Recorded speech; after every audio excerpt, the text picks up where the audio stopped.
뭐 세이트는 록다하게. 아이고 내가 이 미양 오망하시다. 이마이지 그러면 다가 짜가 더이노. 아이 샤움 먹고 있는 놈도 뭐라. 까이피다. 닝갱. 아이 닝갱. 그래 바보. 나 그대우리. 아이 좀 해. 아이 까이기 좀 봐. 나 꿈대로.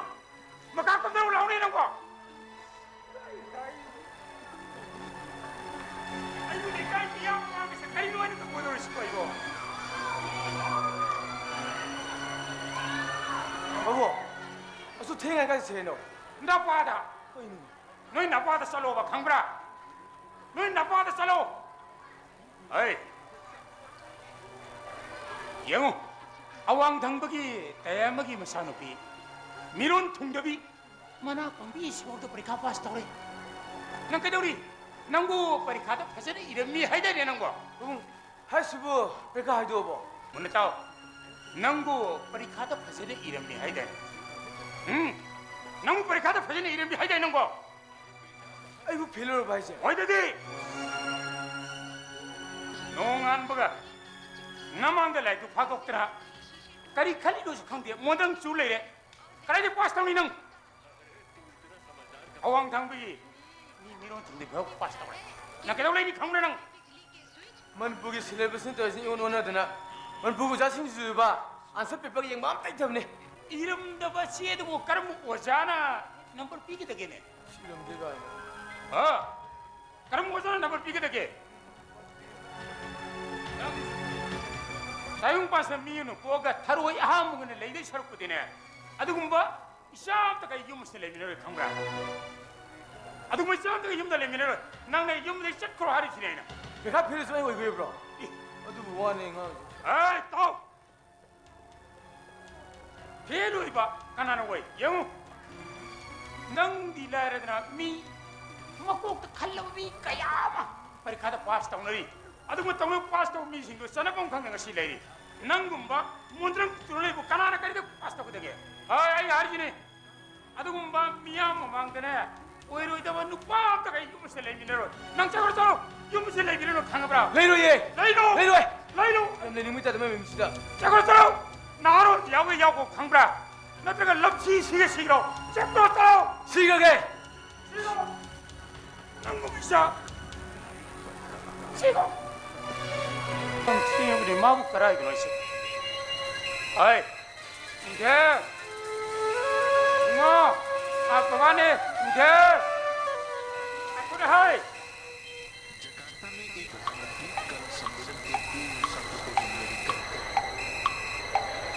Kailangan sa ano kang diwan? Hawji pa wahalag triba sibo. May kway so opik kita butang nilibang agta ni. Mahaki opis kita sibo kaya mo yam lubas ano kang diwan. Kung tara mo tara pa wala triba sibo. Mawa kari kudong triba yaw raza. Sa ilita kang kang handre.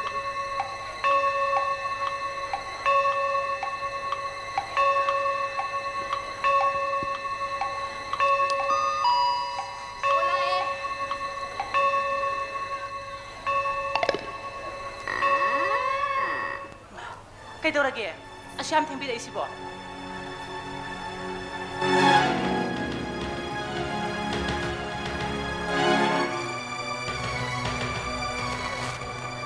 Nang na tom da leben nungai te aduda.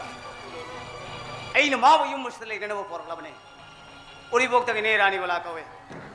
Ay nang wala kanam tagal min nagi hai kiti. Ai kedra.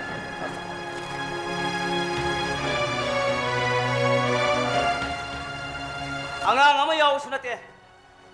Na tom da tarak tarak padon nungai tar na koi ni punna lai min naga ta thok ta sin ya na ba na ina yamun na khalaga mawa pu salawne. Ay yung sila kanam tagal min bang mo. Lai min naga lai min ora. Ai gitu pu sala.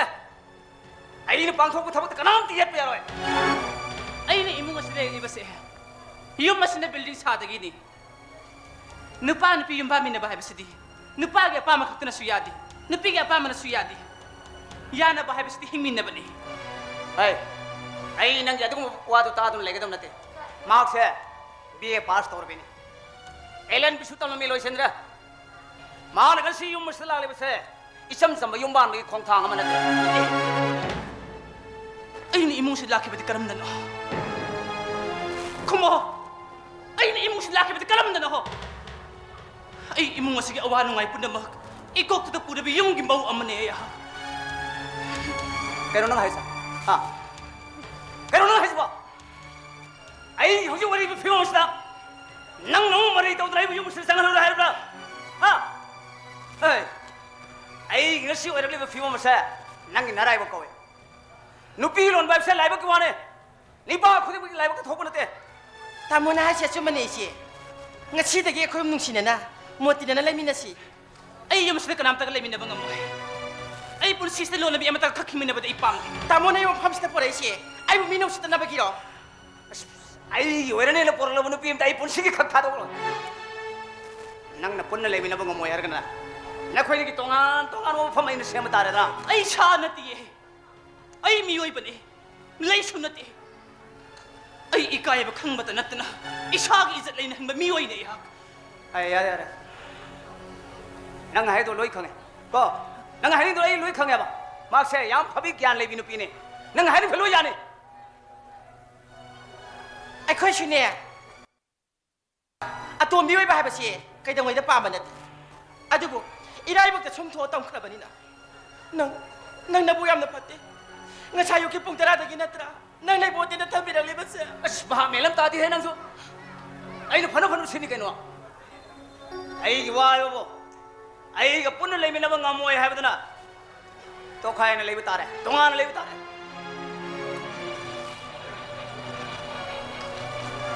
ꯅꯪꯅ ꯑꯩꯕꯨ ꯑꯁꯨꯛ ꯌꯥꯝꯅ ꯕꯦꯕꯥꯔ ꯇꯧꯕꯤꯔꯝꯂꯣ ꯍꯥꯏꯕꯁꯤ ꯑꯩ ꯅꯣꯡꯃꯇ ꯐꯥꯎꯕ ꯃꯪꯗ ꯐꯥꯎꯕ ꯃꯪꯂꯨꯕ ꯂꯩꯇꯦ ꯐꯔꯦ ꯑꯩ ꯌꯥꯝꯅ ꯅꯨꯡꯉꯥꯏꯔꯦ ꯁꯥꯡꯂꯕ ꯌꯨꯝꯕꯥꯟꯃꯤꯟꯅꯔꯛꯄ ꯋꯥꯔꯤ ꯑꯃꯒꯤ ꯑꯁꯥ ꯏꯃꯨꯡ ꯑꯁꯤꯒꯤꯗꯃꯛꯇ ꯑꯩꯅ ꯍꯣꯠꯅꯖꯔꯛꯄ ꯋꯥꯖꯔꯛꯄ ꯄꯨꯝꯅꯃꯛ ꯆꯟꯅꯐꯝ ꯈꯪꯗꯅ ꯃꯥꯡꯕ ꯑꯣꯏꯈ꯭ꯔꯁꯅꯨ ꯀꯥꯏ ꯆꯠꯇꯣꯏꯅꯣ ꯀꯥꯏ ꯆꯠꯇꯣꯏꯅꯣ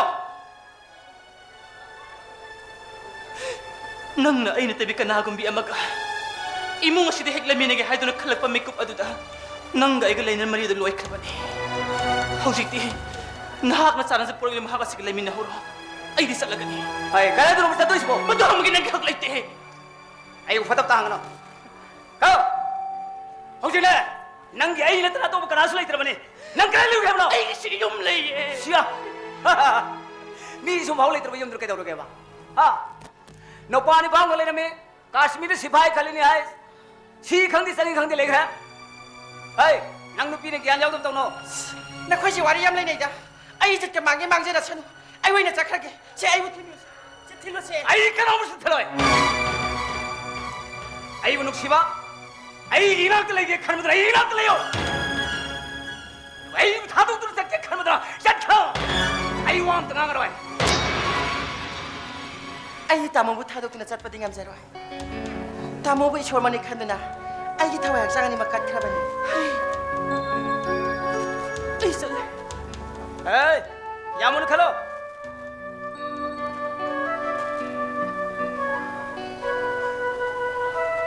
ꯅꯪꯅ ꯑꯩꯅ ꯇꯕꯤ ꯀꯅꯥꯒꯨꯝꯕꯤ ꯑꯃꯒ ꯏꯃꯨꯡ ꯑꯁꯤꯗ ꯍꯦꯛ ꯂꯩꯃꯤꯟꯅꯒꯦ ꯍꯥꯏꯗꯨꯅ ꯈꯜꯂꯛꯄ ꯃꯤꯀꯨꯞ ꯑꯗꯨꯗ ꯅꯪꯒ ꯑꯩꯒ ꯂꯩꯅꯔꯝꯕꯗꯤ ꯑꯗꯨ ꯂꯣꯏꯈ꯭ꯔꯕꯅꯤ ꯑꯩꯅ ꯍꯧꯖꯤꯛꯃꯛ ꯏꯃꯨꯡ ꯑꯁꯤꯒꯤ ꯂꯩꯃꯥꯏꯗ ꯂꯦꯞꯂꯤꯕ ꯑꯁꯤꯃꯛ ꯑꯩ ꯏꯁꯥꯒꯤ ꯑꯁꯣꯏꯕꯅꯤ ꯆꯠꯀꯦꯔꯕꯁꯨ ꯅꯣꯡꯉꯥꯜꯂꯒ ꯆꯠꯄꯅ ꯐꯒꯅꯤ ꯑꯩꯅ ꯂꯥꯛꯈꯤꯕꯁꯨ ꯉꯁꯤꯒꯤ ꯑꯁꯤꯒꯨꯝꯂꯕ ꯑꯃꯝꯕ ꯑꯊꯤꯡꯕ ꯑꯍꯤꯡ ꯑꯁꯤꯗꯅꯤ ꯑꯩꯅ ꯑꯃꯝꯕ ꯑꯍꯤꯡ ꯑꯁꯤꯗ ꯍꯟꯈꯤꯕ ꯃꯇꯝꯗ ꯅꯈꯣꯏ ꯀꯅꯥꯃꯠꯇꯗ ꯑꯀꯥꯏꯕ ꯑꯃꯠꯇ ꯂꯩꯔꯣꯏ ꯑꯗꯨ ꯀꯔꯤꯒꯨꯝꯕ ꯑꯩꯅ ꯍꯟꯈ꯭ꯔꯕ ꯇꯨꯡꯗ ꯅꯪꯅ ꯑꯩꯒꯤꯗꯃꯛꯇꯅ ꯍꯥꯏꯗꯨ ꯈꯨꯡꯒꯨꯜ ꯂꯤꯔꯛꯀꯅꯨ ꯉꯁꯤ ꯑꯩꯅ ꯊꯥꯡꯒꯗꯕ ꯈꯣꯡꯊꯥꯡ ꯑꯁꯤ ꯄꯨꯟꯁꯤꯒꯤ ꯑꯔꯣꯏꯕ ꯈꯣꯡꯊꯥꯡꯅꯤ ꯅꯪꯒ ꯑꯃꯨꯛ ꯍꯟꯅ ꯃꯥꯏ ꯑꯣꯟꯁꯤꯟꯅꯕ ꯑꯩ ꯄꯥꯝꯗ꯭ꯔꯦ ꯑꯊꯦꯡꯕ ꯑꯍꯤꯡꯁꯤ ꯅꯪ ꯀꯥꯏꯗꯅꯣ ꯅꯪ ꯅꯨꯄꯤꯅꯤ ꯅꯨꯄꯤꯁꯨ ꯃꯤꯑꯣꯏꯕꯅꯤ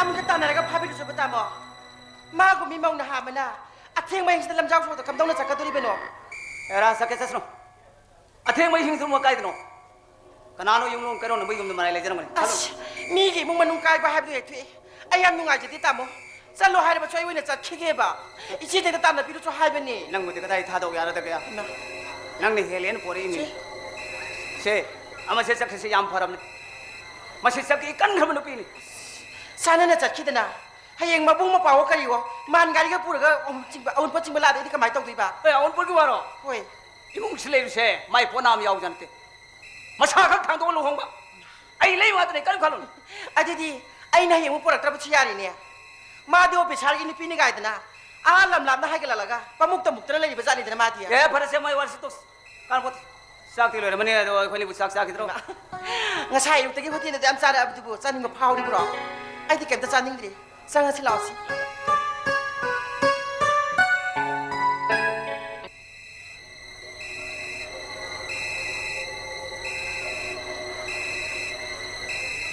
as untuk tin mam keda parikha phelo bage se kai sani ko manpu ki college center isna strike ka banga bekha matam thong elapsili madudu boy ni phelo de kana ojino ba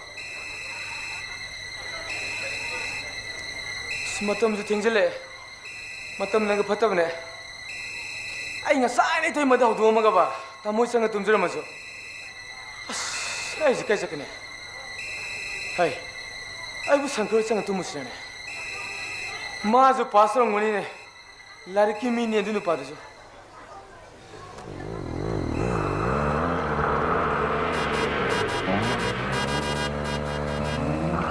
hai army gari yam thau ni sida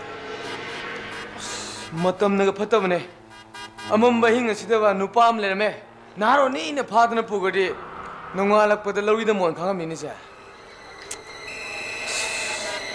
akoi pabung du jai threktab ne me macha nupa ma tan thokre di kok thila ya bne ma jo siri ma na kapni ne sa sining siri sun da sibno jo pharjan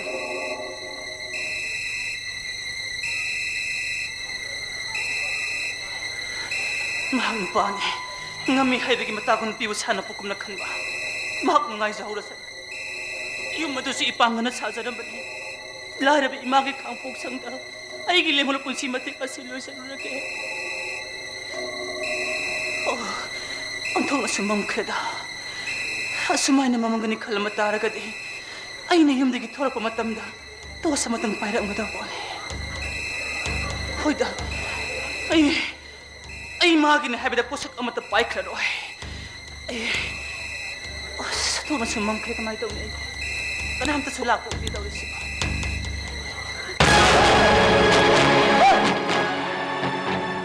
hoi karo ha ai ama basta uda taw bani ai waro bi kai uda ba namang suksom phami ju di ga ne asem bani ai ta seino ukida bani ai waro bi ganu tam o nako asuk thenga ba hing sida nanga ton kai chaliba ai gi yumda masai ge ni kai le ba adu so ai gi yumda ko ini masiba angau bi jara masiba ai angau bi natte angau bi ne table kange ma phimor ga ban se chai ai ko nangi ne mengi ko wi jamuna tamo gi de ai bin them ko wi ne ai na tamo bo pakhang oi birabra eh pakhang oi biraba ga ne ai je pakhang de kai male adu yam phare tamo gi yumna kadai da no a makha thang di ne o adu taragadi ai ngasi gi hingsi matang di tamo gi yumda yarek sakhi ke kari gi no ai phawa ko pawung si je ko tan thonga ji da kari gi no adu di parikha fail ho ge ado hojikna kadai ya goda ba ai hojik army gari ma lak pangai ne kari gi army gari ma abdi amam bahing sida nupa ma le re naro ni na phadna pugari nungai dina adu na kadau dui ba ko ini masiba ngasi bo army ne phabda hingna lapak na yoge kari gi no pongam dana popo ma popo adu yam na waro ri badu bo wa dialogue kadi hey meke jawra yaudi kari gi mamani nasakam do udre nasak te yenge da bani nana ngang thok ko wai do taraga ai gi thamoi ga se tang chuong e se tamo ngai ko ne ai di yam pangjabi karim da kamjita khangja da bi khunggang janu ram ne hey nang yam na pangjabi kai su khang du bi ne pinete nang na ngang thok puda artha yam le ai ko amam bahing sina tom cha pa se yam na kudong thini ngai ne ꯑꯩꯅ ꯅꯦꯝꯕꯣ ꯊꯤꯟꯕꯤꯔꯝꯃꯒꯦ ꯂꯥꯛꯑꯣ ꯌꯥꯔꯦ ꯑꯩ ꯀꯅꯥꯃꯠꯇꯒꯤ ꯃꯇꯦꯡꯅ ꯑꯩ ꯍꯤꯡꯕ ꯄꯥꯝꯗꯦ ꯉꯥꯏꯈꯣꯅꯦ ꯅꯪꯅ ꯍꯥꯟꯅ ꯂꯩꯔꯝꯕ ꯌꯨꯝꯗ ꯀꯅꯥꯒ ꯂꯩꯃꯤꯟꯅꯔꯝꯕ ꯂꯨꯍꯣꯡꯂꯕ ꯑꯩꯒꯤ ꯏꯄꯨꯔꯣꯏꯕꯒꯤ ꯌꯨꯝꯗ ꯍꯧꯖꯤꯛꯇꯤ ꯅꯪ ꯅꯨꯄꯥꯗꯤ 마디 아이콘데기 헬리 해비기 마타고 누피만 purotura lemina hawi 그리는 하시고 랄라 아니 내 못이 멤버게 야자리 아이나 코이 까나마트기 마팅 빰테 어이 아이 저쪽하게 어이 그네 나는 야전이 야되네 아좀 시란도랑 가는 거 애도문 오빠한테 ngasi aigi khudungtiba tarab ni ko pasida puksin sawbuna hapu thengna jabasi aigi di kaya da laibak phakraba wakal donare ai ji pukchel sawbunate siri mamangda migi mateng pambuse pap ko yai ne ai su pap ko kudran tawbune lao ne mo chime magi lao mamga mamme masak udre tamo ga na hanubim to ni ko masa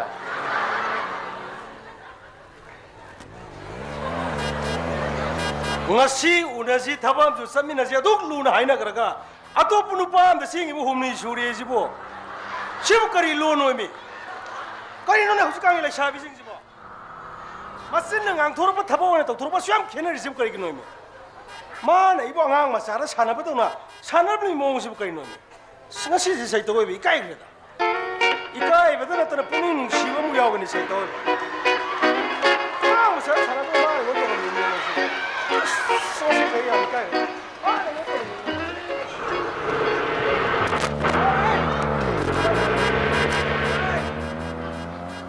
미가 쉬는데 와. 하이, 아양마, tamo 난데 그래 설리 봐. pakhang mo mangin thiruri mine tamo 아야 도디 야오르마니 adugumbagi thaunaga leijaba mina tira tamo icham cham misham nida 미섬. 아도디 아르미네 소이드는 바라만 입고. adusu thaja devo tamo mase pisak pi ngai deki mapalam da lertna like tamo apne aduna hindi se pada lon ngaba tamo तुम्हारा नाम कितना है नंग अमी करी कवी मेरा नाम डेम कॉलेज साइंस कैसे मा pada lon aduna tamo mase सिफाई ने फारम नहीं से था दे माना लोन हिंदी सी मयांग ना ताप तो बहुत ज्ञान ताद्री में खेलो अरे मां सिफाई फारम नहीं था दे 아도 미망 그래디 पुलिस रिपोर्ट अमा तौबा होने पुलिस रिपोर्ट अमा रि तौसलुदना रिपोर्ट पुटी तमो इमान बगी मयाम बुदुन तोरमनी खंद्रेन हौजिक मतम से कोई मणिपुर सी हिंगबद वारब लमदमदु ओरबनी ने बुंगो माने तमो अदो ngai कोने तमो कदरगे ayo ngatas de court shoot tai to murum sono se pyramid bo na tingarang manila na traga pan khalak pai ro एरा अफनुवाई थबक नते दयांग बा कदरगे तमो नुपी अंगांग संग तरुबगी मथा साबदुनि यामन तरुमिजे तमो कदाई दिनु पिनो अंगांग ना कनाई मिसान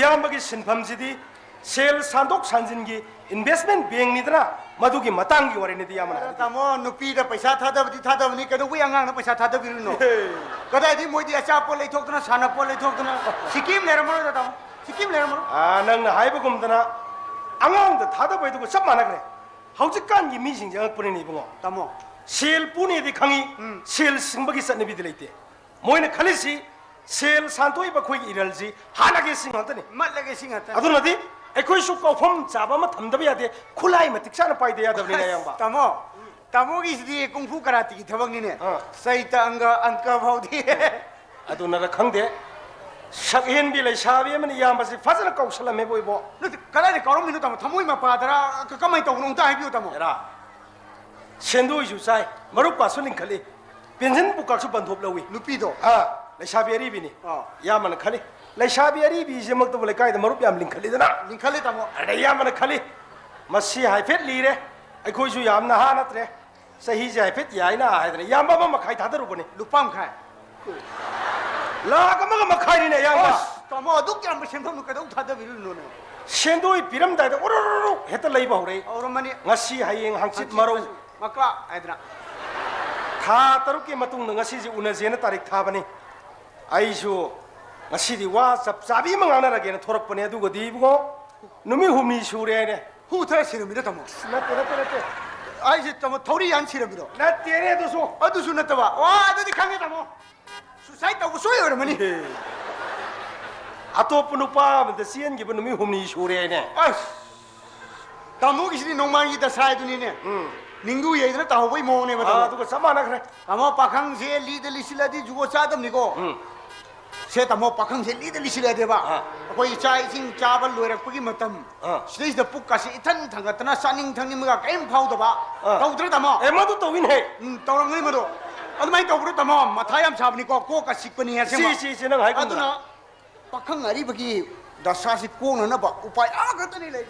upai tu le di yam da lambi budi oire he bu hai peta hai udra ai juta Tamu, kuigi ikai kang dapat bijak saya. Mai dah patah nak tai biru ba. Ngasai dia aku krim ni tamu.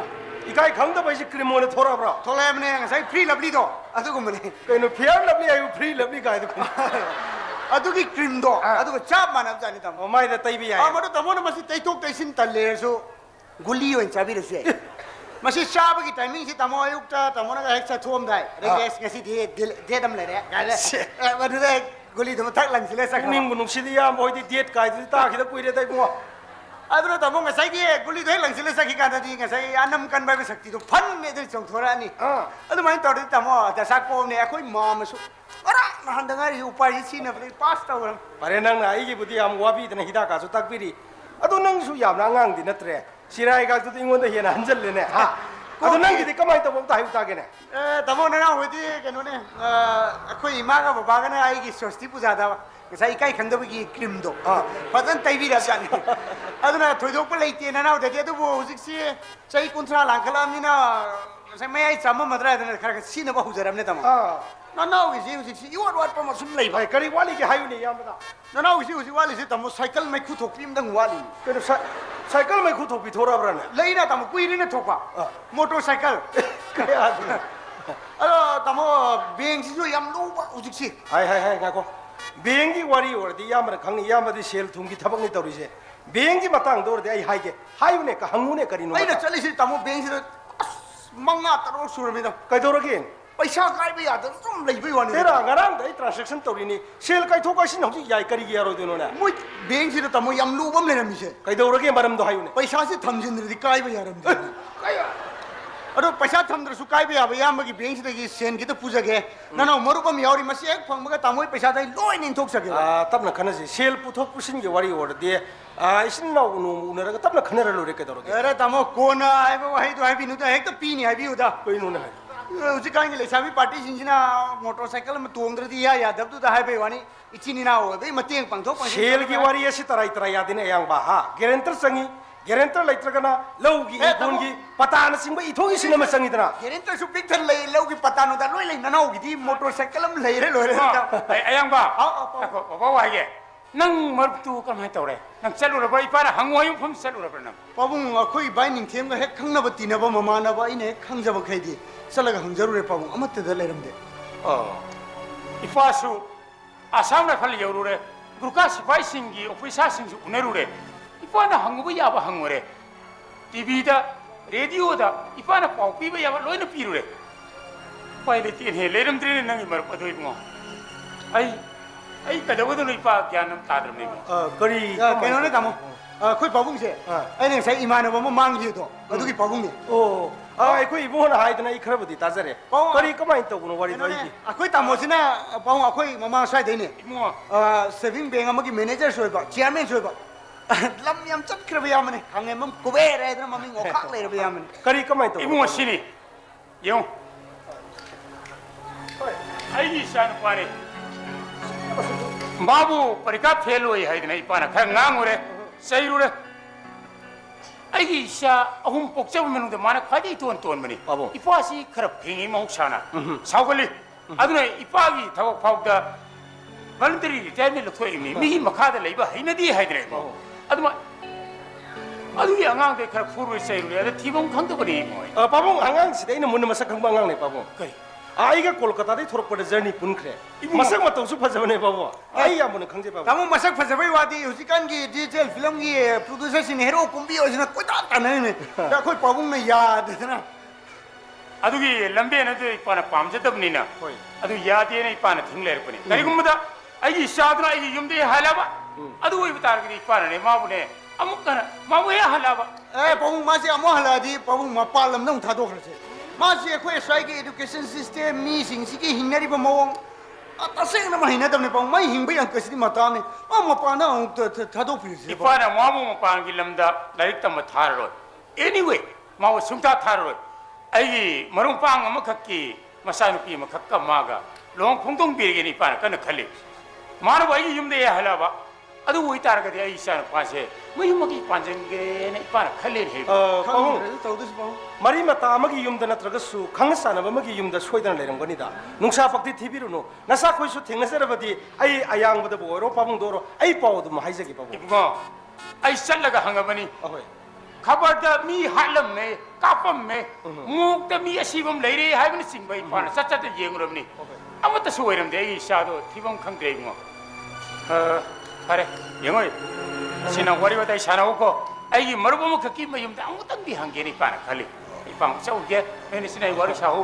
करिमु लेरे मगदी पा युमदा याम थुर पकदम नि कोइमो होय पाऊ आइदी अहल सिगी मतौसे नुंगु नुवाइतेने हाय नखो photo से Cavour यारे तमो या तमो यारे तमो के बिरो एक थेंगनरसु इसिनाउ पाऊ फाउनरसि तमो नुवाइतेने अहल सिगी मतौसे तमो खोगी पाबुंग इसमें कापा में तारा में मोक्ता सिबम लेरे द मसारा चलगा कोती थिरी से असिगा चा मन बुहारी में ले तमो ए कमाई तबुन मताई दम तले छलो तलाउने मरी मरी चुम नम तले युने नुवाइबे यंगेने अखोगी मखा थंगुदु दे इने थरोइदना मलये मासिना मसासिना लो न तौजगरबो मचासिंसिना चथो खोतोम दाइना मामासिना ngase ine tharosina मचानि मकोकसे फाद मनम नंबीबा मखुदांगजे थांगत मदुदि मैतेगी सन बिने खुजोंगांग वरिङेदि इमाना चथोम दाइदा मनम गनमद्रा मयानागा सिकपिबिदो चदबिनिने अदुमाइना सुम याम लुना तौजबा मागी मचानि माइसि मांगिबिसि था अनि अहुम मस्माइन सुजिला थीबा खंगदबा दoi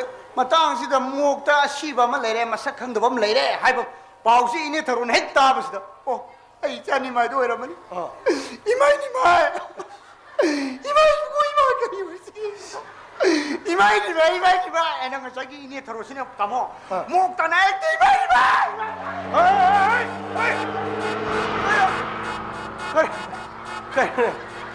वारी तंबदा एक्शन एते यावदु करिगिनो सोरो मयाइ से थो पाउ तंब हौन ब्रने ताबो वारी दुम लिबदा नना मुत्तु लागदो नना थैदो पहिरमदि दे चलमनि सुम ngasa ini terusnya tamu Mokta ना तत मन मसादो ओइरमनि मसादो सोइदन ओइरमनेना मसाइ मनाक्ता जेलिमनिने सियन बा ngasa की मी म्याम लेरमनि दो इशारा इनाउरा खबर द रेडियो द लाउरमनिना ngसागी आइगी लाक्तबा हलक्तबा कैदोबु सिंदो ओइरमगद्रा एना मयाम लाक्नबदो अरे इने terusnya my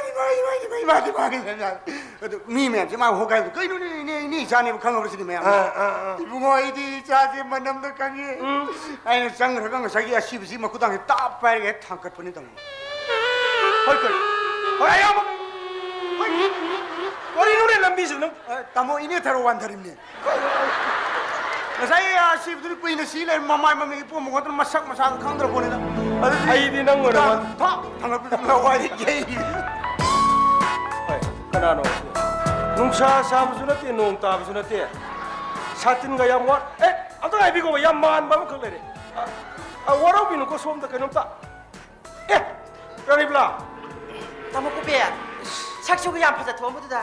Aida kena boleh boleh nguri. Hima, amas ni pak yang beri dana. Sirani bilang tahu isi keno. Kau jauh lagi. Sirani bilang tahu isi bukan itu. Nang Kau jauh lagi apa ni? nang su khangna bersu bo. Nanti tamu aja percaya itu isi keno. Ai ki somma khai tu chitin ni bo. Isi itu tamu iso. Ada di sini pun nak kunjungi jamin ada tamu. Kamai tahu ni biam tahu biri. Ai yum da su sasar ro ni kamai tahu siapa nak khem tu sing biam. Sirani bilang tahu biri si karino marup tu phone mini saya ini marup tu phone mini si thani suram. Tamu. Kalau ada wado nak kasi mira mo ise angka tu keno tahu ko yad re. Ayah tu tadi sih. Dah sah habis tu ada mali. Kori. Ayah pasal tu mina mata singkat pirak taba. Ayah tamu kah hendak bersuka jadi. Ibu ngah hendak bersuka jadi. Tamu. Ayah tu dah sah tadi mi. Ayah bulau ribu nupa tu. Maha gundani. Naharun jauh mi. Serian dah mi. Hati sunia. Manung mi yang sam dari. Ayah pun nampak tu pada lobby bani bita. Oh itu pengaruh ada kai kanda kini biam. Ai dasar betul nupa tu bisa ni nupi malai. Nupi tu pangkat tahu betul ki. Biam mana somda. Migi sen tu nu maya mi ne thau rapa maya tu khang mangam betul ki. Nampak nupa tu pada kalai bani entai dah. Tamu. Ayah dia ibu nusi dah bakang guna pangai hajan bani. Oh kumji suat wati. Hati su manung iwari yang sam dari. Aku itu tahu tu ahlu ni tu na. Ina lupa ni tu naharoni. Uzi fighter tu terlari. กับใครเนี่ยเจ๊แกแต่กับใครเนี่ยที่แกตัวแก ไปไกลมาชี้หน้าโทษครับ ayang ba nang ikay sila tra ba shepam khara gi da makta imu nai mutahan ba hungna bro iche na pi ne ha de pi da bani nimit khara ne ngai thonga sin taw ba sida nang na da na puche bichile du kari gi no nang mai tai ma sa na tro ไอ้บุไม่ตีมันจะนั่นตีนี่กันนะฮะเรื่องว่า 와싱 하는 데가 나 카임 시행나시 아이게 신품지 따르게 하다 그만 또 비게 하노 마약 시행 또 하비럼 tamo tamo gi shepam do la li ba ta ma nga sida ai lupa la ma din khachare gi 아 왓부터 그만 또 봐. awat pa nimit dum let na si tamo 땅망아 ไอ้เส้นผมเดีย ma ayang ba nang gi na ne ma thang tha gi tang pun da law ro ai ne je lo ri ba chuni ta da loi sin na ma bani ไอ้สุนิตาอุนเรเนี่ยอีเสียไหนคนที่ต่างตราแต่กี่น้องมาชวนทับกับพายเราไปมารุปตัวไล่เตะกันน้ำตะยาวเดียเนี่ย adi de chuni ta na nang bunung si da chum phagi ta น้องสีตระพักีตัวไปสุงกันนั่นเตะอาเซียมุกน้องสุนิตาไหนคนตามเนี่ยนั่นที่อีเสียไหนคนที่กรีวัขันที่กรีบิดตัวเราสันนิบาตมิสุนั่นที่อีเสียบ้าบิสิกัน 아이가 곧땀 나는 하이 가도라 가도라 tamo ai khoi lai kai gi bungi pa sing ni ai lu hong ga ni ta ba da kai dong ai lu hong ga do ni no yung kai chema ma teng pang ba la ka ha ri ba 아이가 들어 मैं अपने में good morning 굿 모닝 사이보 아이 사이보 폼 딱 꾸미 담다 please excuse me आई लंबी तो कना का सुवारी साजे देखो आवा 이봐 세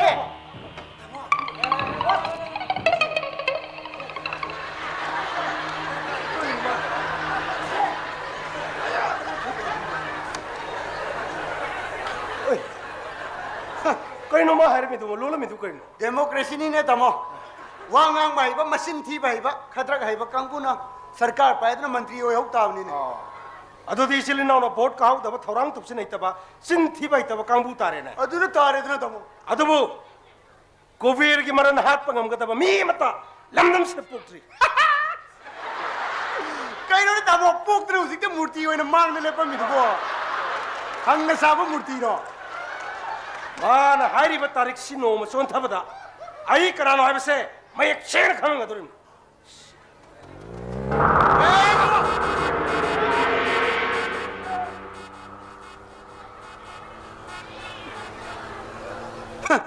लिंगजेन मता जिन जो सेन थाउबर थोक पाउंदे दा पाखंग गरीब ने सेन थाउद कदाई थोक तके मा लास्ट नुंगाई रखिने अइने कमाई तो ए आई गिदी गाड़ी अयांग मा अंक होलो लोरे केनो अंक हेरि बेंगोंदे की सेन हात पंग ngमदो मी जिदि कितंग तांग थोइदा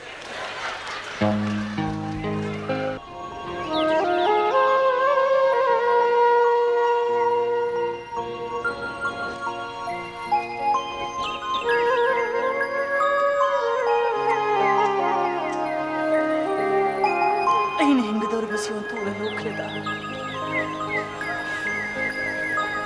ai gi pale phum na kadom da ai gi pantung na kadai da ai so ai ba mi kup ba ta oi re ba su pota lo kai dong ko ke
ꯑꯩ ꯏꯅꯥꯛꯇ ꯂꯩꯒꯦ ꯈꯟꯕꯗꯨꯅ ꯑꯩ ꯏꯅꯥꯛꯇ ꯂꯩꯌꯣ ꯑꯗꯨꯒ ꯑꯩꯕꯨ ꯊꯥꯗꯣꯛꯇꯨꯅ ꯆꯠꯀꯦ ꯈꯟꯕꯗꯨꯅ ꯆꯠꯈ꯭ꯔꯣ ꯑꯩ ꯋꯥ ꯑꯝꯇ ꯉꯥꯡꯉꯔꯣꯏ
ꯌꯨꯝ ꯆꯠꯀꯅꯤ ꯍꯥꯏꯕꯗꯨ ꯆꯠꯄꯤꯔꯨꯔꯕ꯭ꯔꯥ?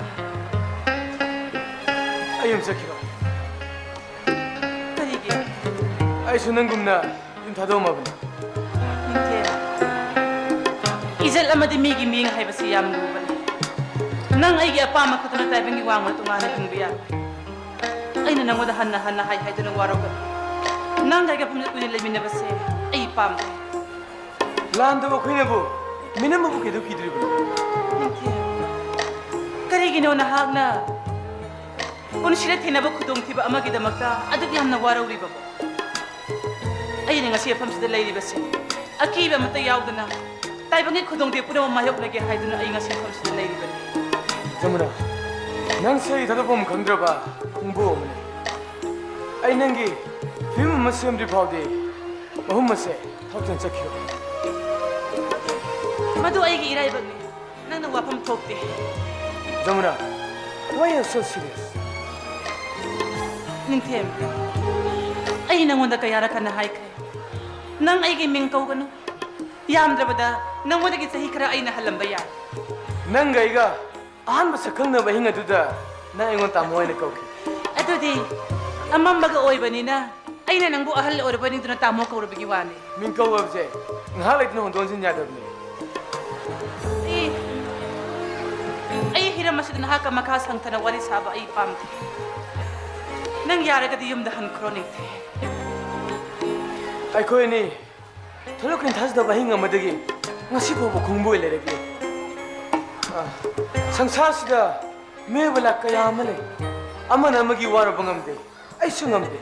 ꯑꯗꯨꯕꯨ ꯑꯩꯗꯤ ꯅꯪꯒꯤ ꯈꯣꯡꯕꯨ ꯑꯣꯏꯔꯕꯅꯤꯅ ꯅꯪꯒꯤ ꯈꯟꯕꯗ ꯌꯥꯝꯅ ꯋꯥꯏ. ꯅꯤꯡꯊꯦꯝ, ꯇꯥꯏꯕꯪ ꯃꯤꯑꯣꯏꯕ ꯑꯩꯈꯣꯏꯅꯤ ꯍꯤꯡꯂꯤꯕꯁꯤꯗꯤ ꯀꯩꯔꯣꯜ ꯂꯩꯀꯥꯏ ꯑꯃꯗꯤ ꯃꯌꯥꯝꯒꯤ ꯁꯃꯥꯖꯀꯤ ꯃꯤꯠꯌꯦꯡ ꯍꯥꯏꯕ ꯑꯃꯁꯨ ꯂꯩ. nang ay giapam aning bakagtana taibang mayang puna maki wang madala ko yun himba heba suyaro adu na hakna no mo no gi phamsida sum nei kibana matam asum ho kibana ay gi thamoda langtum nei koirang hali ay pathapam khangan ay na ngonda han hai hadana waro ganu nang yumda han kroning Jamuna, ay ngonda di am logical kono. Ay haina di. logical ori bid ay na ti na hakni Oh, nang na hasina di. Ay ko ni, lekka di na mi mi am sina. Launa lai na ba nupi nu pa mai chingna re. Aduna, ay si yum ma thau tan sakro sinne. ningthem nangonda wangang basi on thok na luka khanglabra haiba su khangde khangdrabra haiba su khang Aduna ne, ay ne failure basi. Ay di, hiram mamadi ki khana thotna chindi. karigino nang na punsi thina hiram gidamakta atuk yamna wari babo nang na parikha fail uram daba taragadi nang gi pabu nang butan thoklam lo pabung dudi masa kaubunina nang bumiko amatang udabada mahakti pothabang khangamo Nangi nu pa du di, nangi dam to wara moitra. ma di nungarba mayagi sangsara taw khrabani ay gidamakta na haidra mahak karimta khalamar karimta suwaram lo Aduna boy na hai khai. Sangsara sida me bela kaya amale.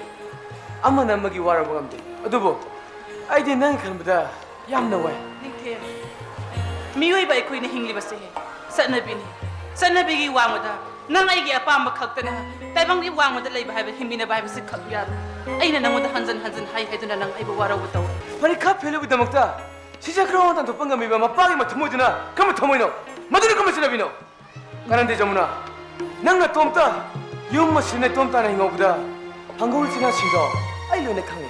ningthem Ai yum ma thau ta soin sakine. Adubo, ai ngona ngasi chalo haino. Ai na pangthokda ba.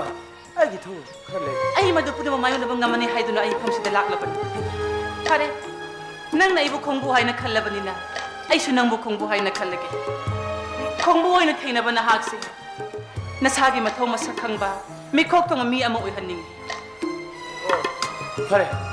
Ai nang na habdi ya. Nang su ai na habdi ya bata. nangi apama na kari Na kya na habi. ai gi apama di ai nangonda hai nang na parikha fail ore ba parikha do kan na hona duna mayam gi mikok thong mangam na bo hona ba asitani ai na nangonda gi pamsa Oh, pare. Ai na ngasi wasak lebise. Nupa mo bagi. Thauna le sim putoktuna ai angam matha tai hona kani.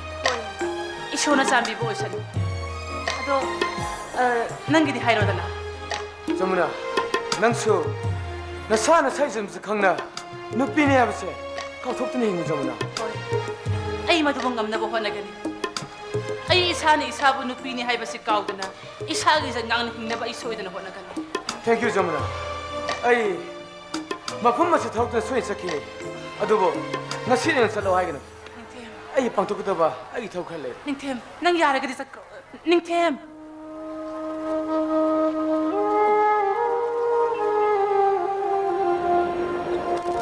Isho mahak asibu ay gidamakta ni haiduna taibang sim mapu mahana karamna nung dambakon oiraga ba ay haipam khangdi mana nomo nomo gi yumsida asum halai kibana matam asum hoksin kibasida ay gi thamuda langtakalle pothabam khanghande sarkal haiba suyade ay kari haigadamna khangdi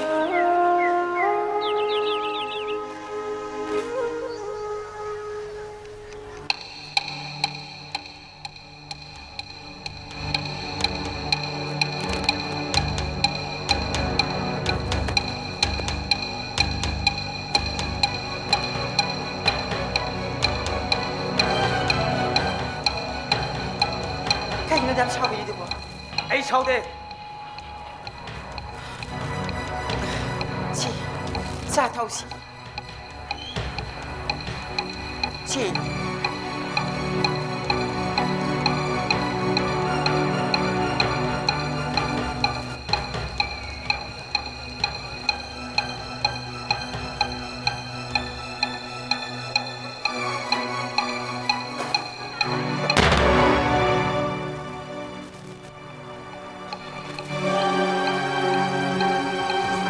Pame Fadun Sagi Mahau Fadun Kange Nang di nupi yung mo ibigi kwari ki sa oro mo soy mo sa Sa kung itabang yung kang sa karam tayo tapos ni ꯅꯪꯁꯤ ꯀꯃꯥꯏꯅ ꯇꯧꯅꯤ ꯅꯪꯒꯤ ꯅꯑꯣꯡꯅ ꯇꯧꯁꯤꯔꯗꯤ 이만한 또 버렸더니 이몽실 싹삼이는 뭐 야로더니 가만히 있더니 아이디 юм다 레링에다쇼 노모다 자콤 장제락디 자가 롤리시에 따모게 юм스다 라가 한바니 따모 네팔리 바모라 마라 메타이 바모 누비 마라 카이네 밈다 탐치바 하이나 디바 이슈 가리도 미 탐돌이 봐 아이코이니 그런 입에 이몽실아 아이코이니 싸는 강나봐 이몽기 타박 뭐 싸 뭐 소기다 먹다 가리기 민기 뭐 땡럭돌이 봐 나는 그도 내게 난 그도 내게 너 난 그도 내게 너 파레바쇼 파트레바쇼 따모디 기지데도 비차라마니 타마게 돌로비 친군 메야나나 팡리바니 까이다보게 대한 굽친도이노 아코이게 반다기 미카라주 행자사 누까이다오기 타박 팡나보다 와라마 땀시다 아코이 각다 누아라 까이다오나 그다기 아이나 하이타 통타라가 짜밤 타방 캉나 렌가다기 샤루퍼디 아이바 미드나 통아가 멘타나 사브나 파트로 아이슈 따모다 라이바다기 잉나 포타자니데나 나래 또 난 오포대기로 밖에 안 와서 해 양카이 가리 리신 양카이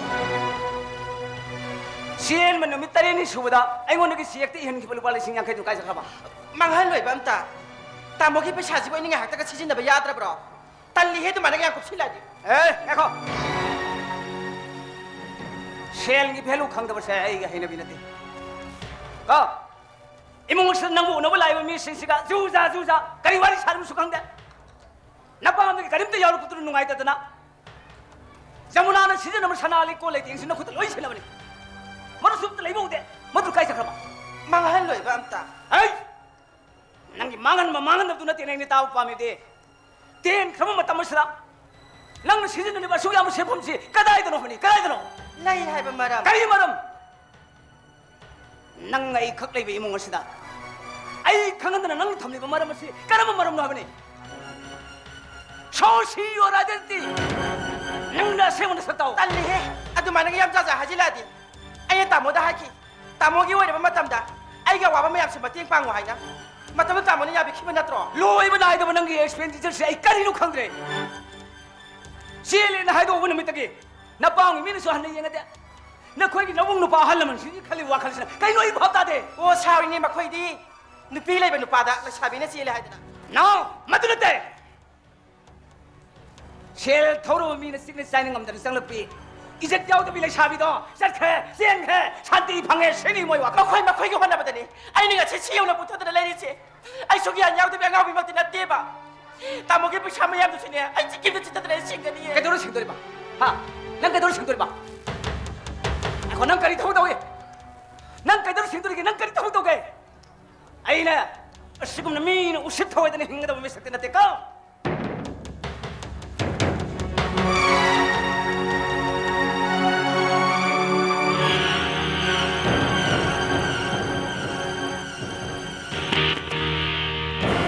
사이포에 에코이 매담 성동 너저게 락서번 아이 라카가 따모네 юм시데 라이 슈까이기노 와 하나는 소이나 바이버시 인베스트먼트 뱅 동서리 베코이다 야나 와보기 맞상네 와라 비노 사입 거기면 सरकार기 cell थोप थबक तो जोग तो बदगी तोलब चाहू तो बदगी आमा तकी मुपु आमा तकी मुलाक तो ना याम वाने हिंगने बहोने जबने कोई यारे आई बात आजरे अमाउंट क्या हो बिलम ना आई की श्यामा मखाइने इंटरेस्ट का पुल गदे हो जानी हिंग करे यारे अब तक 20 days दा लाख पे वाइंगोने की कलेक्शन तो बे आई स्टेट बैंक ऑफ इंडिया रे की सर्विस लोन हम तक अप्लाई तो जकी के अदो बांग तो निंगाई बेलो को सोम के सुम लो यारने वो वाइंगोने के ते लो बिलो यार नेक्विस कमाने लानी हेदो तामोना हासिबो इबे मना पारी बा पासपोर्ट तो लोने योरम गनी इंगो तो से सांग सुन बले जरी इबे मा लानी हेदो सिंगो येस ए वो मत करो यारे नेक्विस हनी साहब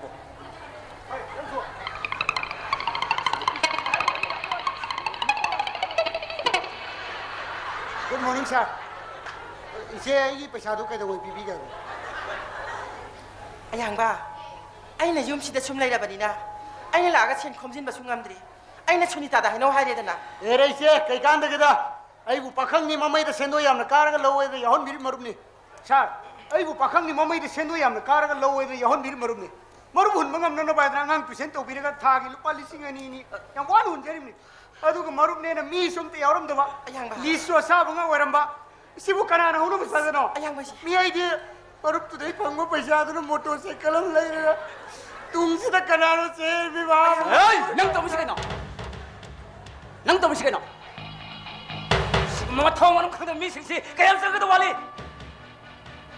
नंग तो मुझे कहना बा ऐसे मत बताओ ऐसे तुम मत लो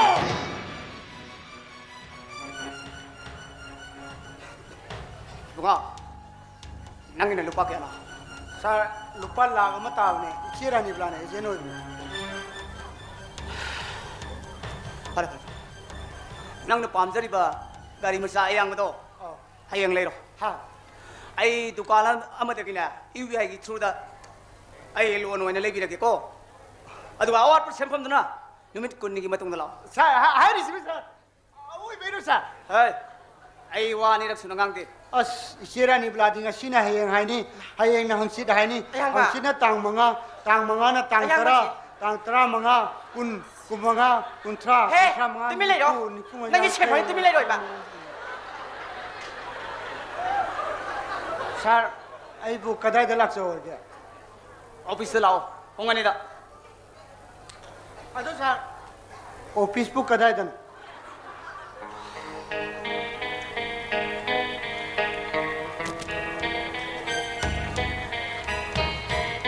सिल्वर यार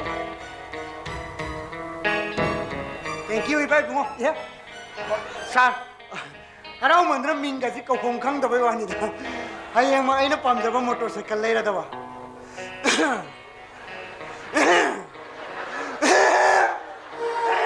thank you ibai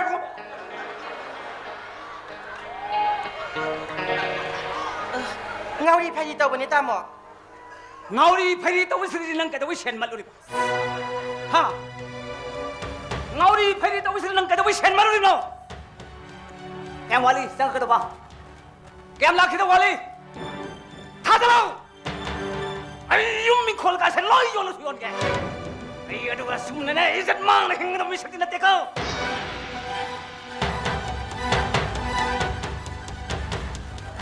दा छामे am ko ke hai bagi da ma nu pi le ba nu pa nang onda le chabe na to mi bai lak wa ni na ta di ka da bai lak si du di ba is pai cha pai ba ka le ja lai bo pisa cha ra ma ga i chou ga su lang cha di ni che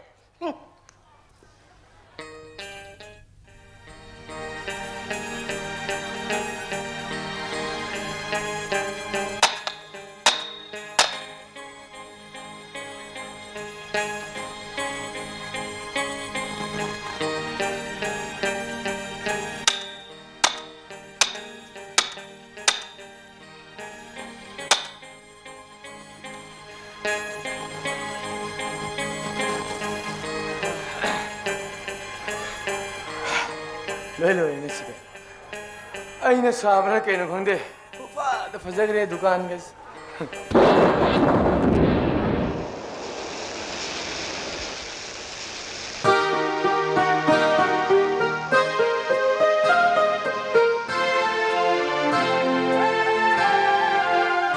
खखौदना सुरखिबा Amit पुबा वक्सिनो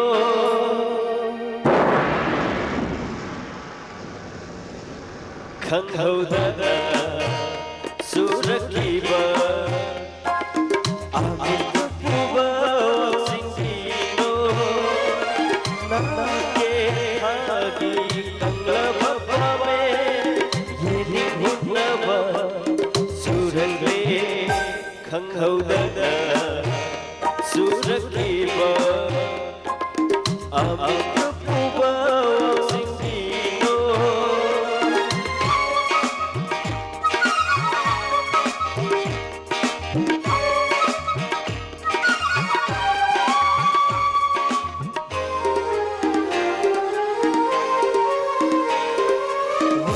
Singa sabi sigula hello no irina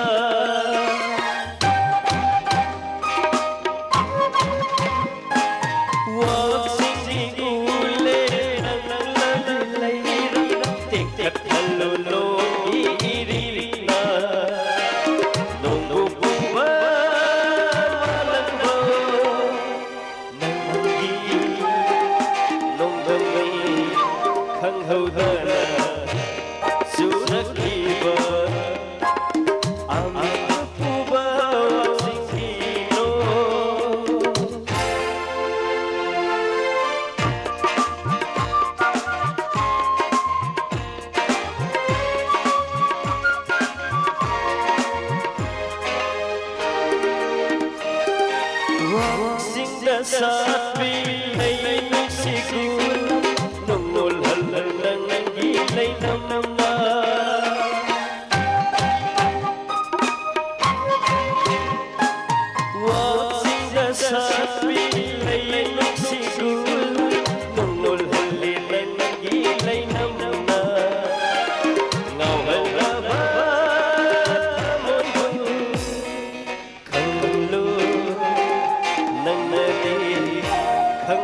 सुरखीबा अमृत पुबा सिंगिनो खंघौदना सुरखीबा अमृत पुबा सिंगिनो नाके थाकी कंगला बाबा में निंगुनवा Surkhi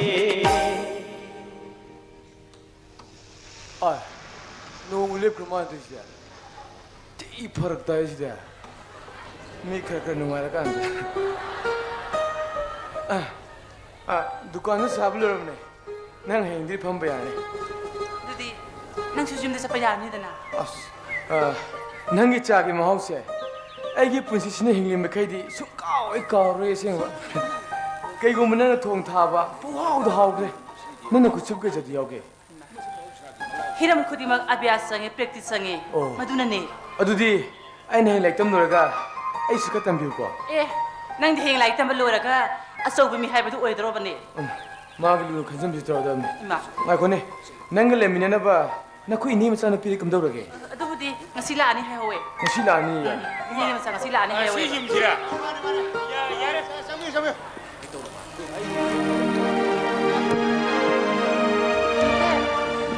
kanano halama lai si ko idi khangde nang khangbro ati an se khangbra ba idi khangdi kaino mana mai da thukle si bo 민태, năng 살리바 사절에 세시게. 마파무부 잣나이데바 그문 그당이 마살을 셋게다 사졌고 아이고 뭐 이자를 셋게 야라오. som ning them ki papung oi bira bra 아이 닝테무 뽑으니 아이 샤세 이제 레이바 이몽 아몽이 마사니 마파 마랑 강드나 세너비 야우드나 빵타루로 바이 샤세 마시 아이 라이게 데이 부자 papung na tak piri bedu di miwe bena miwe bu tongan tongan miyengda tongan tongan na ui sumi papung na tak piri punama na sagi ikok tu hapsu dun ikok no na tasaki adubu ning thema igi marakta lainari ba segle mari asibudi papung na lana khan ba tobi gana 라나 खाली भाई करिनो लाना खान भाई करिनो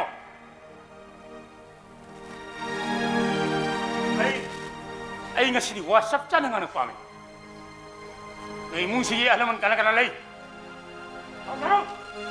alaman kana lei ko kro ngasi wa sap chana ngana rung gai kanam ta leite itum ta ne kanam ta leite alaman karam tu lei tama alaman pana ba yum sida nupi basa nang na tumta adu ngasi na ai sharu ko pakhang siga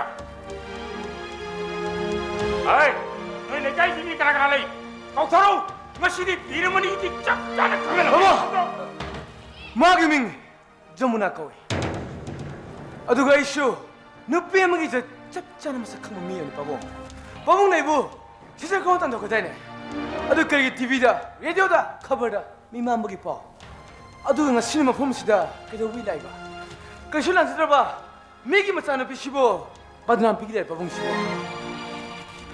ai nang ai gi sit ka hanan khum sari buddh chen maga हेलोइन सेन मगसे बुद्ध चेन मन अनम महा चोमनी खंगब्रा हेलोइन सेन मी सिंगावनी नन ngangi लोन नदि अंगावगी लोन कौइनि खंगब्रा नन ngangi लोन दो अंगावगी लोन कौइ खंगब्रा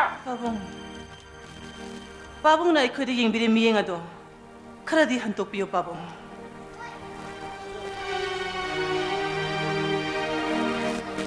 अरे नखोइन ngangi लोन नदुना असेंग असुम मक्ता वइबि तारगदि आई शानु पासे फ्रीली आई युम बुझगिगे आई हौजिंग बुझखिगे ने बियो आई बुझ करगे इसासे babung na takpiri baduna mapan thonggi mayamgi miyengni aduga ningthem ga aigagi maraktadi understanding and confidence le maduna marab oiduna ngasi ningthem ibani na mafam asida mayamgi minong masa akiba mata yauduna ining tamna leijari basini यारगे ने आई नोने हरिब loan नदुना असेंग मसुम Makta वइबि तारगदि ai mbagi mapa mo ne yargene adu sagala sile yo mi oi kanana nimit kaya ni samin thakine ne leirba imung amada samin thakine leira matamda lana di haiba lona sibu sagala sile karani yanaga karani yanaga dorino ningthe nang ai shanupa iton ton jabani nachina na khoya hum puk jaba matamda nang ni ton moi nei paga sakon nari bari ai bu khalu karma mama mapa na machana lalaka matamda machana mangu matamda mama mapa ki karma thamoi no khan ai thonganda gari dei pangai rongge nang yam thong tholo ipa bu pin nga hen garu ko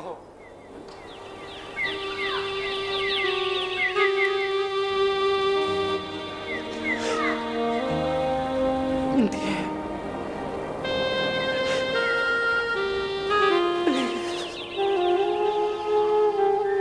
Nang sad ko.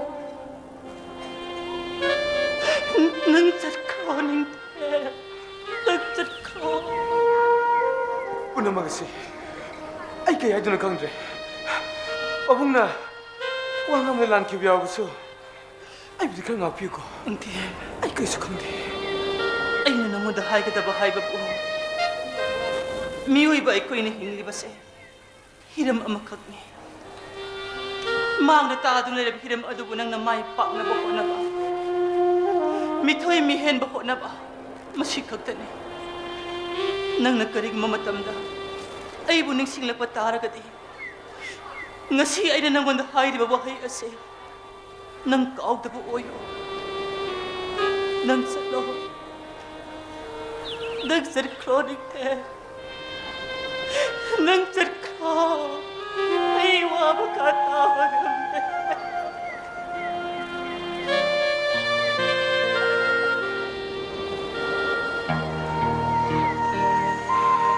Pare.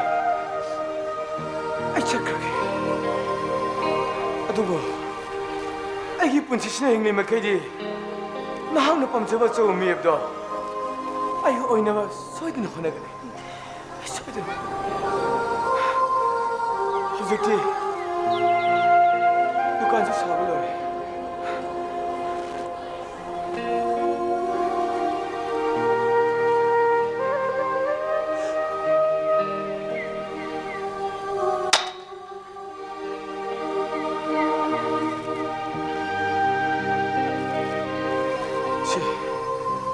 Nandang si. Dukaan sa sabda. Ingon di ba ba din? Pito ko. Sige da college.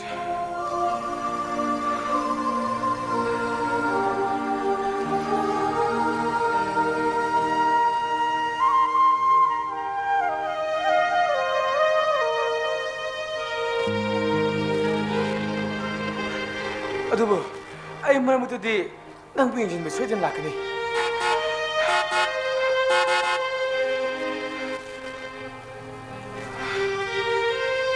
Sat lagi.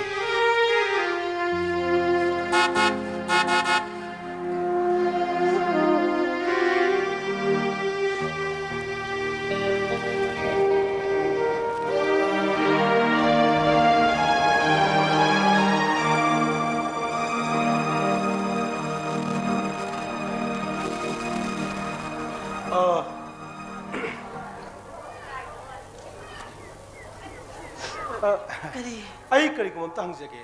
kari oy birabalo. Ayum masi kui inaw ning thiam na lay hai bedu bu. Ahoy, mane. Oh.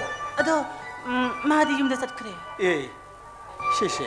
Thongal da gari ma thogi du oram tare. Kaino ne ay kubir kause. Oh, Investment bank amagi proprietor cum manager oi jaw. mingdi hana taza kare. Inaw ning thiam lay gi maram da hana hai bibra. Ahoy, Oh, ado de somji jamuna. mane. Kaino ay pakhang ne. Yung panjadri. Investment bank amagi proprietor cum manager oi jaw. Waro bin ko ay sum introduce to jaw wane sum. Somna lakpagi marambo. Ayo luxury si. Inaw ning thiam ning on hai bibasi 50,000. Hai bidi lupa lising yang khai. आई 10,000 अमा early payment होना दुकान साबन नंगना बा पिजखरे आई दुकान सिनत्रदो आई दुकान उजरे इबे मबुसु उजरे कनो इबे मा हाय हायनो वरो बिनो को सही जे कोने करा लमद्रायना मिंग कबुरसो अदुम याइदा होय कनो ने कनो सुमाय तो बा कनो आई सेन थिनजरै नै लाक्सरिसु ngasi aina thada jari ba senfam asina mathangi ibe magi capital kano gi koi jamuna gi capital amu oibiu ado inau ning themga atai atai wari di loina sajara bani aro si sida soyam tang to bitare sida koi yae ka spai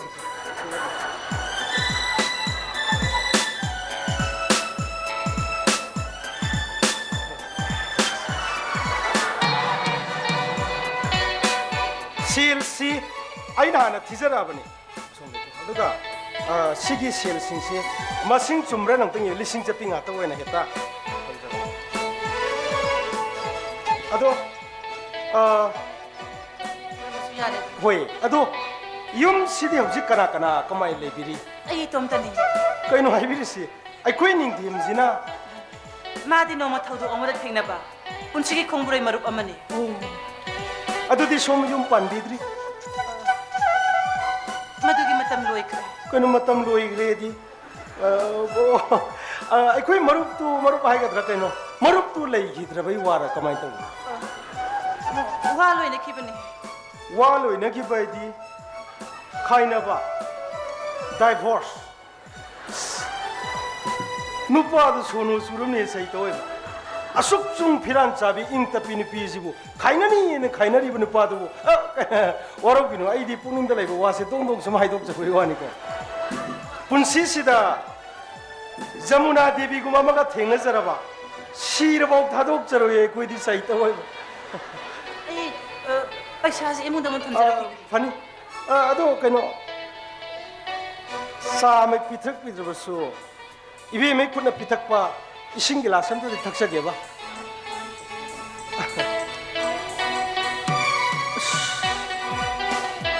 सहित फजग्रे वानी ममाई तबा तबार ममित तराव तराव हाइफिट young पदु जैदि ngawgredra ओ नहानै खुइ मानक कुथि यंगबदा मनिंग लोमदे अरोपान फंगदौ लै यदु चुमदोरिब्रा निंथे में बांगा तो लेना मसु मेनम तार तो नेमी हंद की मतांग से कुबीर जी पकंग की पुंसी आई तो कदर स्मी भी तंजा का इसला दिलित में से ना पोते को दंग है तो वाइनरी जिनिस आरो इशबान का तो समाई तो रंगता फसे युवानी मसक या ये स्वाद सुन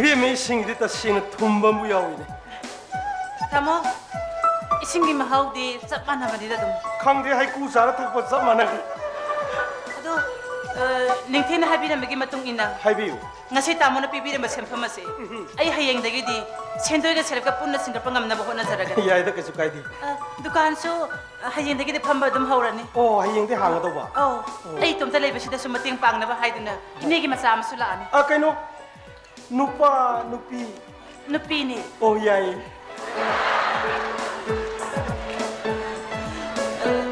tola tara ba ikoi bo होय pukchen saur bu tamo khoina mating pangbi bagi damakta tamo woina punsigi woina kagjaro याय द thank you अकन थैंक यू ओइदि चलो हाइबिउ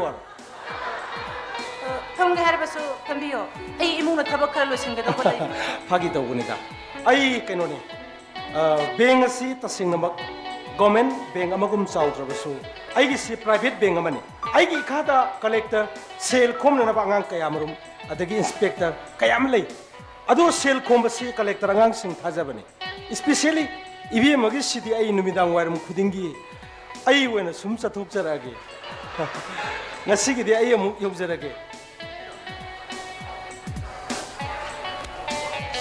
खंद्रे ngau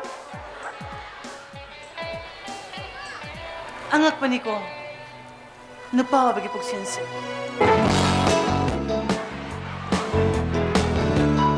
Hey! Tim! Morning, Tim! Munta thora lao.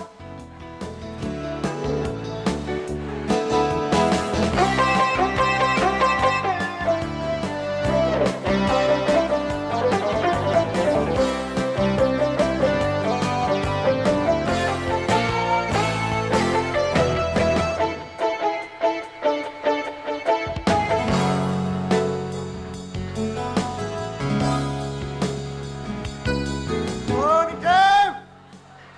Hey, Tim! Munta thora lao dia. Ayang ba? Hey! Nang kan thora no. Nate ako ibu na nalakte ya deu kai. Bai, sumdobune. Ahoy babungdo. Magi marupki machanupi ni hai. Aigi lohongna ba hai sinari. Adu di am phobwani ne. As very good tum phobwani. Aina em tawgi doge. Bai du zik lohong bagi yumpan bagi abe wakanse. Ai leite bai. Ai du zik aigi mangatare ba aigi thomak to. Ado madi nupini na aina mona hadok paibse. Madi kai gini. Ado bai sigi matangda na ai mateng ka pangda be. Acha. Yang ai sine ti ai bo hai do piu sine ba. Hoi bai. Okay bai ai hai do ke do ngai ko bai. Chehra ka sin nap kha idna le ma ba. Aru di ayang mai motorcycle sida hapaga yam yang na pugi bida nang mind tawroi ko. Aduna ayang magi laibu adundina. Ado nupido. Bisila ne gum tawne. Lupi do husi lakne ba. As kai yo.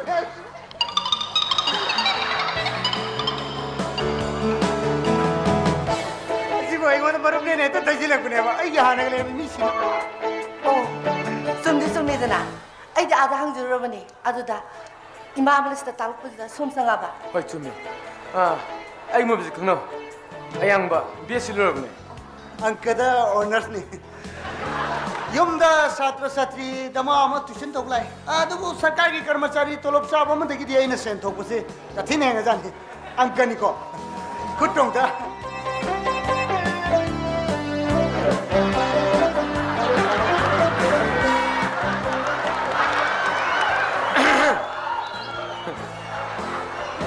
Nabani waya sanaugo. Ai cham do lologi.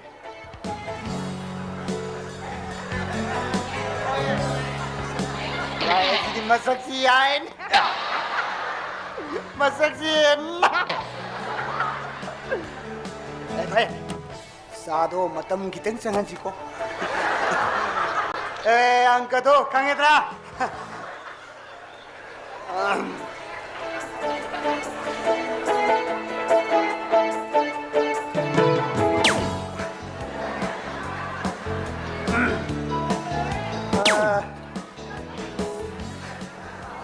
Kenone ming du kari hai boy bir. Julia yang kokpam. How? Julia yang kokpam. Julia yang kokpam. Hai subi yen am lo bi bro. Hoi, ai ipanu pa atom bado. Adu dina tara mo loi jari. Acha, adune ba ai no hotpang kadi shubla la lo. Problem ama etam bisi lo sini. Answer etam puto ka ne. Adu lohong bagi ka. Silong hai bani. Lilong ka dai wa dat. Ai nu sina ba hai gadi. Nupa mata leite. Hoi, pakang khang na jababudi laiko. Ai su leite. Ai su ka leite ka dam leite. Ada khoi bai ning thiang ri kai noi phong khang da ba mang ngam le. Ma di mang mang mi na noi ri Julia. Singdo na ka si masa pan na pai khat pi. Atia da ka rocket kum yang na seng khali. Aduna ma di luhong mai warap si lepte. Chobini ko Julia, waro bino ai di. Wow ngang musik kya hai jate. Angka dor di nga sayan phone putok jar done. X into x square ani ni mari do. Aruga Julia bu thamoi sen nu si jar sina ai ni. Sobla happiness na kari. Keno ne. Yum palaro do usiga yum pan ge do bibi ma ga unar ga kai kan ke. Angka ni ko. Ai di bi ma si hek u bada Kai doro ba. pang nong do nu si. Pang pam do pam mai wa ne da. Masak sige ngone. Masak siga makogi tang tang de mayasiga masak niga. Kai do ba. Kastok de. Keno ne. Kok tang ri di angka de ne do ga ya ho ri se. Asina cinema hall द नुपा अमगी ममाइदा फमजिलुबैने assembly जुले आइदि ओइदबसे क्या गांगजदे ओइदब गांगदे अंक phone तादेने ओइदबसे सु गांगजदे अस्मै तौरे वारीसे कमाई तो वारी ना से तामो ऐसी सिनेमा क्या येंगंदे अदा मणिपुरी सिनेमा नुआइबम तौरीने मयाम हाइनबा अदा ऐसे येंगेन चटपनेबा आ तो टिकेट सी इन्ना दुलेम टिकेट तो फंगदबो वानिदा तामो हाउ। टिकेट फंगदबा सिमादुदी याम नुवाइरमदो माली कई सिमानोबा नुंसी एकता हायरे मा असेंबली टिकेट के इनरिने फंगदे अदे अने गेट की पडा लुपा मंगा पीरेबको अदुग संगन बिरे सिनेमा हौरमेबको जुलिया अंगान बदगी अमम रसंग पुसिदे आ तो पोमा मम जाने मतंग सिदि अंक का फेल होबने केनो अदा एने खुद से सु मारगा लापने एस कैनो अतोंग बावांग मम लेरे सौक्री सुनतबा एने दोलं फमजिलुनिदा अदे द नुपादि ममाई ओइले बोनिदा नुपादसु सीट फंगदन लंबी चंगफम मरक्तो अदुदा फमम मिजाने नुपा हेड कैनो मी ममाई फमजिलि दु मी स्ट्री रासिनेबा रेन अंक तो फजन हाइजरे भाई साहेब भाई अंगान मदगी अमम रसंग पद उहौदन तौबनी वरो बिनो आइने फजन हाइजब दु माना सुंता ताबी दे माना अंक द उहौद मी ममाई फमजिलक्तो नंग या का मयाम दो फेल होय के वाली ने मिनो पौदी सही तया मैं तमोई तक तक नहीं है सलसिबा कोई नहीं कदा करो आई तामो निंग थे अम तो उन जकी के अस जुलिया फोन तारोय दबं का होर के खंदी नुदा मिहोय पमोय ना कोई बाई निंग थेना नंगी ना फमदा फोंदो पम दो वा फमदो आइना मागी मौ सिला फोंदो पे वाने अंक तई को नि नरदी सोय ना फोन तानी अयांग बई मोटरसाइकिल में यौजरे ये सिदा से मिनंग वो पुजरगा अयांग बई अंक सी अंक फोन ताजगे मो how tinbi ge harga yum phaw tinbi mo lao tamo timge hi owning क्या सा यार है भाई अंक फोन तारे है Yinjage khana ngaijanakba yingba nungsi satambu karigi loti samlalata rahuna krabata jagun karigi aibu lamlabagum Hoy lamin bi samlang si mai thung si samlang si na mokup san kren kan thaba ma chalu badagi sum lambi thoi na hoi kumbong chalu badagi he haigalakba yani sum leijage dukan sigai be maga punna mapum wona sum yeng janingba yani hoi kaino taping eta yani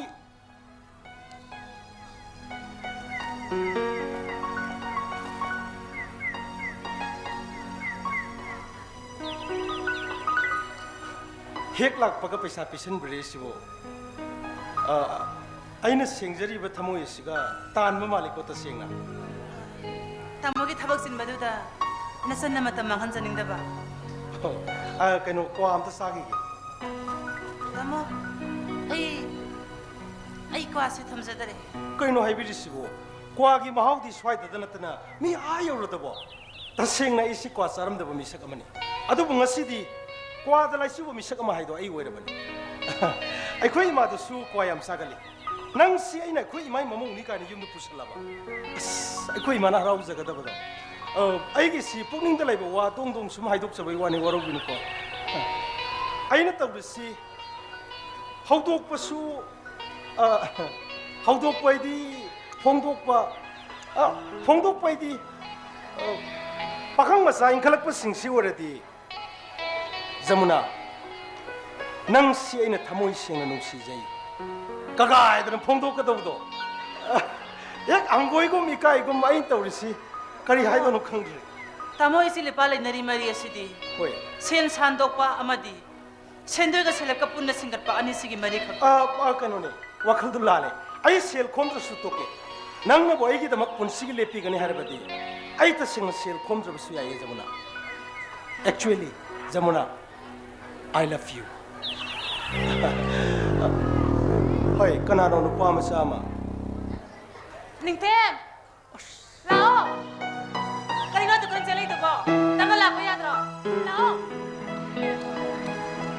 adu lai du bo. Hey. Tamo. Tamo pesan sa pigre ba? Iyam la isi sel gi nate. Selul di faja khre no mata kai de. Yangwai. Lekai sida koi jamuna koi gi tera mu do lerak sida. Kari ko mapot ama phangna rakta bada ko. Jamuna dukal chalu. Ai ina taram. Dukal se no mu isa khalai ba. Selul fajai. Adu iyam la mi sidi sel gi nate. Thaba ma chalu bade lambi thoena sum palam bani da. Adu ngai khone he. Ai bon tak pom tai sum bro. Koi bong tamo. Nang sian tak besi final da. First class first honors pangetai. Chumbro. Sumi tamo. Asimba. Sumi. Ado makha de nang karai da muk tam tari ba.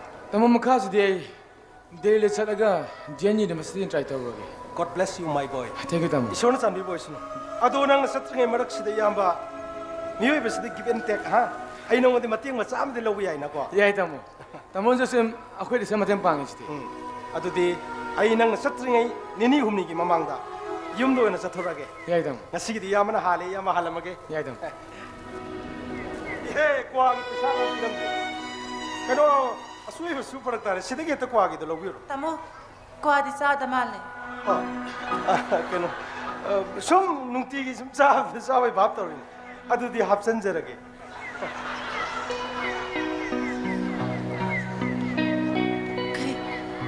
Michael, aina tari sibu. Asumba. Achumbane. Ado kay gino na nung daram na isibo. Ay ulak pa yadro. Saksaram sabi na nito na. Ai pau khak tam balak pane. Pauk tamba. Pau hek tam lo baga yam tunan kinaba. Kari paung no. Hasuki pe khadum. Pare se nang pau to kona tamo. La inga sidene sa gelasam thakisi. Ay salo lokike. Pangum ko atang. Acha tharoige. Kay ado wera sangom sema ora. Sangom tharoige. Kay gino. Ngasi nong tang laaga. Nang bu ay na thong thakpa. Salo makasi yam hawi ka na tatanay ngo da hayday niya. Adu yu wante da. Ai no man onda baton da bulake. Numite ban thagi. Bato. Wakal do nare. Baton habdi ai atu matam da mapalam lek tam salani. Ado ko pabungna sati mamang da ai tina marum pang myam da sa kausina ba. Asaki baton ne ha jodi. Ado soma sangadi. Ado matam se thengjele ai musa na mataw.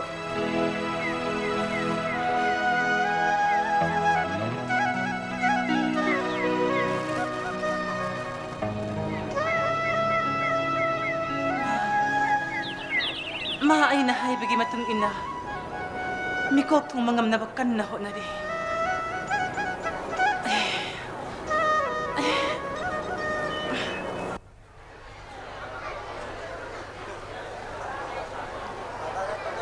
Jamuna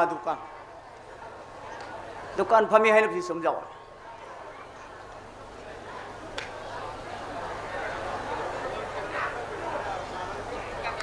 Jamuna आई लाई है तारी bro I लाई है कैसे रुके ना मुझे थोड़ा ना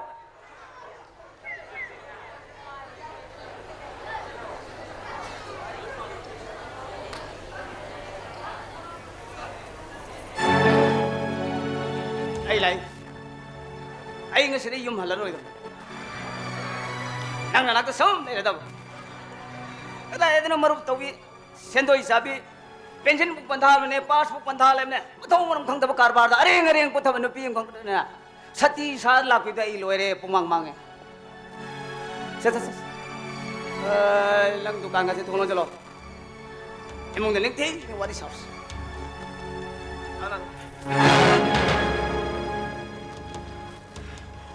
nang da iga wani sanay matam loy kay layden babu. Hoy, kuri nun mo si ay iming naman ka oran dare. Gag sa ulo widong to ay iming mo nang ko bang bro. Ay am ko na hayri. Nang da iga wangan ay matam loy kay. Nang takro. Hoy, kay no na hay subo. Nang se ay ilhong nang lawro binapi. Ligel wa ba to nang sinina. Dani bala di panglaw law nila. Madi law si lokatriya. Sa loy mo ta dam sa ba. Ang kari pala. ai nang ilam dra sule nga sidila edna ha ni bai si nga tani ne safam lam pham ni ne ba mela tab jan te ba se ai la le ta sem ba ila Nupi sana po nate. Nupi lay sunate. Nakoy nupa na pamu haraga pamba. Salu haraga sa pa hang lay sunate. Ay su na hakum bane. Ay na namito da kong tang da puto dagi. Nang da igalay na mari edo. Mikap adro loy ka bane. Nang takro. Ay nang ginaso iyan hindi. Nang takro salo. ai karu nang hai po masi wa ngang wa ya mai me si si kana tambi nu gang din ju ai ama tu ta thokar se ba nang muk sele se ba Rani pula sana po nati. Rani pula so ay gumami way bane. Ay su nang gumna asawa kangi. Nung siwa kangi. Ising te esak say. se karim khalon Nupi bu sana po kumakaman nang ay na miyo ay na kande. Nang di makong mari pa masaka pagtak na eh. Nang tak. sa ai sa naral sing du ngak pi de lo sen mi gen la le bai ngon da nang sa pa khang ma ga yum ma sen mit kaya ni no le mi nar me khang la phau da nang naral sing du ngak pi de lo sen mi gen la le bai ngon da nang sa Mane. Nang di makong mari pa masana eh. sa nang na len jaw kadai phau sing no ngam ge ba yang ba tai nang mi mau na hana yum dong post kayam kuin na leibong ngam ge ba yang ba tai khong pham he kar ko mi kupta ai nang bo sing thamoi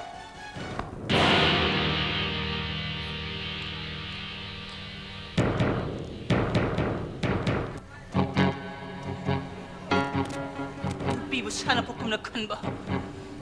Nakoy na para tawri ba kay yaw hay ba. Aduga.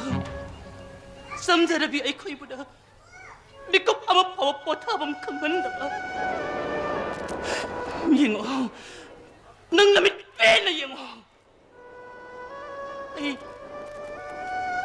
Ay na yung na tangtor kong tangtor pa namit pa dagi.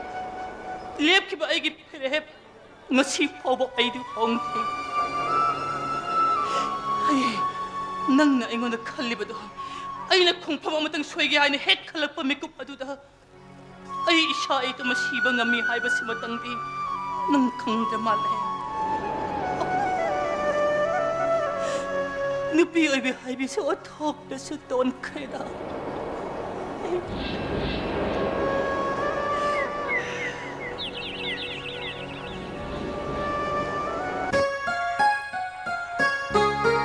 Karigino, gari ba suka na thori sibo. Gari si be ma thauna na bani ne. Ka su pa ka ko na thori je angka da ni. As ay dine, nang yang kasi ko ngawi. O phare na ko ngaur kan hak potha to udna. Ka ne ko se wa ma na se. Ai khoi ni kai da wai sen chi ke aroi bam ga na se. As nang ga waga lai ni. Tamoning ting ya male hai dubu. Kadai da gino ba. Ai su khang de ma ma sa su khang de. Sing na bom dile. Ai thi da thi jinu he oiram da gum to. Ai tan na ma yang ka si shot hot. Isoi da bi da khoi ni yang ka oi hot. Ay nang ise. Nang sao no ba. Nang kem da main to no ba. Yam sam nang ba ni. Oi ne hang mo ne nang di su ang ka ni ne ai khang ne. Ai khung ge ba. Sai to oi ba hang do ko tali. Adu di x ka ka chan na re na. Ngai ko se. Ne ya hi ka no ba. Ai khang ne nang khang ni do. Akoi bai min tim ge ari po wa pham. Julia asli di am lu bam le. Ai se equation trigonometry verbs algebra verbs geometry verbs arithmetic verbs wahang se dar on yem da pagum da ta khang jan ada koi bai ni thing si kari no iphone khang de mai si asada di phone ek ta pi ba de asada phone ek ta pi ba ngam mathematics se andi mi oi di le te do isona ta na Tamo yang ba. Nang si yam sing ni bo. aduna bu nang koi mi na Adu bu ne. Ang kai ba mi se. Sono su hai ba sta ne. Ai ya ling de. adu di archimedes ke principal da mo han lagta mi ne yong da ke mi yo le si tha ja trap di mi da ki yong da mo thok ta ne Sai ta oi ba nang si di ne. Ngang na ba ngam ka ta mi kan ab de lai ti. game ha ni bala kadar hey ba to ai ngon da di fail nati ngai ku nang tori si bu kai no Ai na kai do ro ki. nang na tori bo mong si bu kai no mi da Adu bu ne. Tamo ning tim nang ngol sa kri ba sa ja to. Adu ki lamal. Ai ai khôn là khắc tốt rồi ai Julia đi nè Julia oi na du gi dei so yang mani na yang ba kai kan de ni Julia ni bu wakhan lana khala la sana ga adui mohta ai gi wakhan khalo ai gi nungsi ba ke sa to adu arti nang ngasai gi sauning ni do nang sauning am ni du ngasai gi nomi tauningan thajin na matum ka khat pa sarai ho ge tau ba loi na phar do nungsi ne ta hi lo ke do gi ko pom ni ngo tamo yang ba nang na thoi do maning bra angka ni ko be manang yang ka sidi matam tau ha ai bu se lo bu na phadu jala sana le box te le bu nu pi se na thanda na ti be ma yanadra deba mari ba thadar lo re yanadra na nungsi ru bai wane si ge na nang nungsi ba ge ka hot bana ti ni yang ko pom ni ngo ai nè hꯧji nè nungsi bagi wari ka da sarak te nungsi bagi wari do sarak ka nu taning di okay yare nang ka do gi ayang magi gari na pagalai no ayang magi gari ka do wi na pagala ke ba pare nang ya mahina dra di le jauro atopa ma yeng ro lo re ne ayang ba dia ba ma da fix to ba se ayang bu yang ka da yaute ai ba di x ki value ka y ki value ka manan ba hi ri na x na final ne de ngam moi ai chale tamo yang ba kai sa tu no gai ko kilometer di phu hen la bi na ga ai ton to hun to pirau ge ai sibu kari pukse no Buksen laptop inu jagi thamoi do gyan ta na bo hana jabani da angkani ko oh ai da sau sin nari ba do nang gi thamoi sayang tawi ni khang la kari ha adu di aina angko hot pa hi te bo era mo ba gyan tare nung sibi gyan tare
pung jumali ta ke tai si kamai tong tai si dia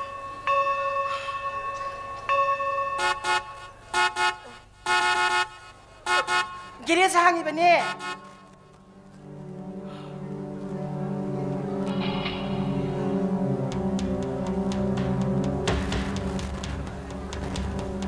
kai to no ngarang thabam cha si hanira ga kadai sa tu ni mo hangi sip kai mo ha oi ai di office ki thaba khara sin badri kau kau na ai matam di yari na kai su kai da moi da ai ga unaga dau sina ta du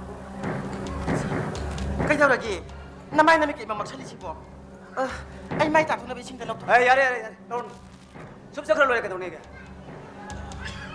ai ngi si di haksang si ai ning de na office thaba kam ta suram dra bani yum da dum la ai na madam oi da na ta mo bu yam na wa hali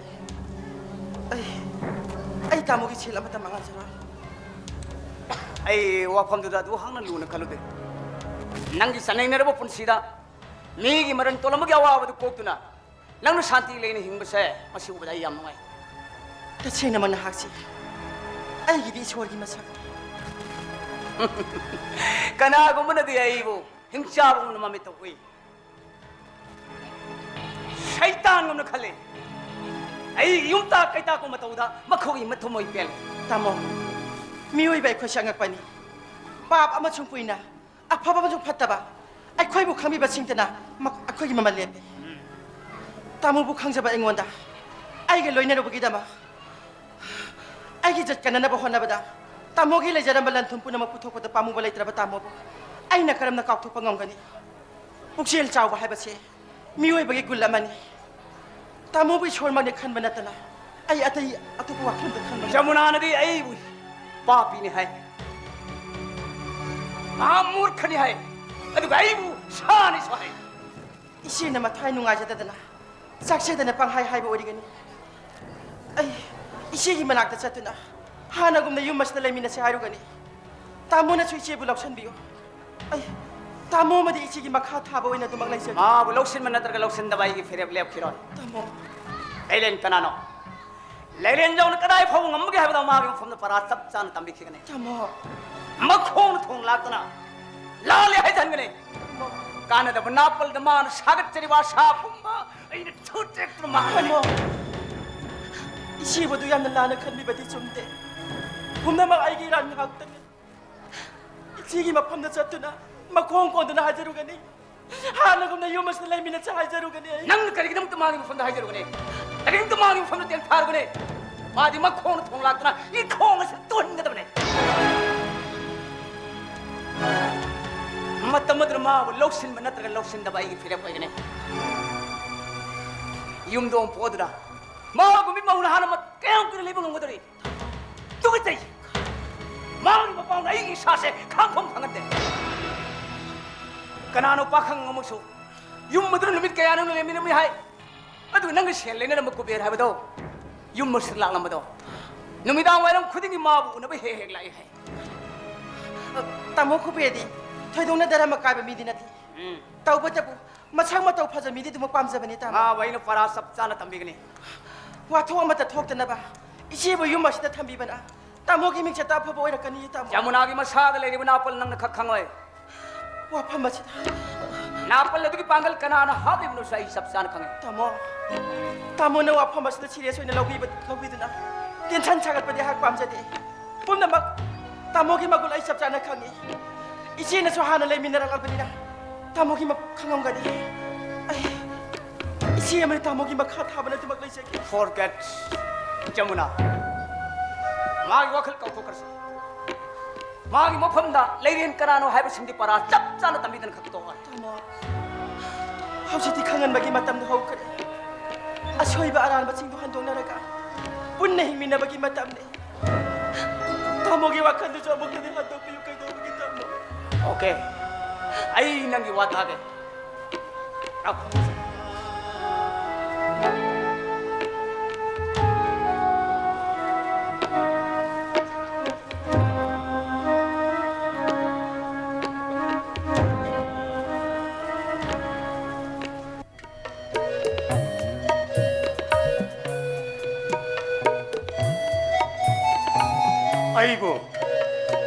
아이고 그시고 멍렸다 이거야 아이 이샤는 빠닝 템나 아이고는 사나리 벌리라시 따라이 벌리라디 오이데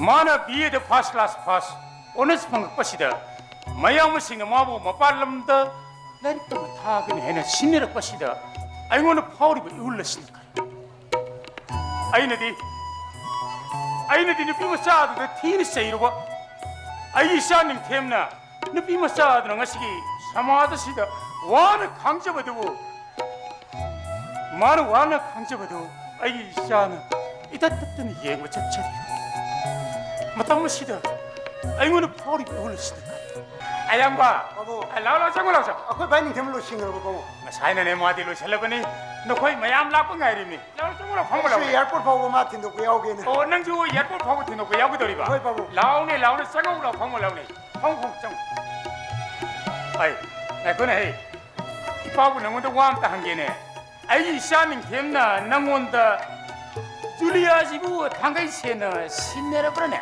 ꯀꯩꯅꯣꯅꯦ ꯄꯥꯕꯨ ꯃꯔꯨꯞ ꯃꯄꯥꯡ ꯍꯥꯏꯁꯤꯗꯤ ꯑꯁꯣꯏꯕ ꯑꯔꯥꯟꯕꯁꯤ ꯉꯥꯡꯅꯩ ꯄꯥꯕꯨ ꯑꯩꯈꯣꯏ ꯚꯥꯏ ꯅꯤꯡꯊꯦꯝꯒꯤꯗꯤ ꯑꯁꯥ ꯑꯃ ꯂꯩꯈ꯭ꯔꯦ ꯑꯗꯨꯅ ꯏꯃꯥꯕꯨ ꯊꯤꯡꯉꯨ ꯉꯝꯃꯔꯣꯏ ꯄꯥꯕꯨ करम आशा ꯑꯆꯧꯕ ꯁꯤꯟꯐꯝ ꯑꯃ ꯄꯥꯏꯔꯒ ꯑꯆꯧꯕ ꯃꯤ ꯑꯃ ꯑꯣꯏꯕꯅꯤ ꯄꯥꯕꯨ अदुबुदी ममा मपा ओइबा अखोइगिसु अचौ आशानिदना ꯑꯗꯨ ꯄꯥꯕꯨꯡ ꯈꯛꯇꯪꯒꯤ ꯑꯁꯥ ꯅꯠꯇꯅ ꯑꯩꯈꯣꯏ ꯚꯥꯏ ꯅꯤꯡꯊꯦꯝꯅ ꯅꯥꯏꯇꯣꯝ ꯇꯥꯍꯜꯂꯔꯣꯏ ꯈꯟꯈ꯭ꯔꯗꯤ ꯀꯅꯥꯒꯨꯝꯕꯤ ꯑꯃꯒꯤ ꯅꯤꯡꯕ ꯊꯨꯡꯍꯟꯒꯦꯅ ꯈꯜꯂꯝꯕꯁꯨ ꯑꯣꯏꯔꯝꯕ ꯌꯥꯏ ꯄꯥꯕꯨꯡ ꯄꯥꯕꯨꯡ ꯅꯨꯡꯁꯤꯕꯁꯤꯗꯤ ꯃꯤꯁꯤ ꯉꯥꯎꯕꯖꯥꯠꯅꯤꯗ ꯃꯥꯏ ꯄꯥꯛꯅ ꯍꯜꯂꯛꯀꯗꯧꯕꯅꯤ ꯚꯥꯏ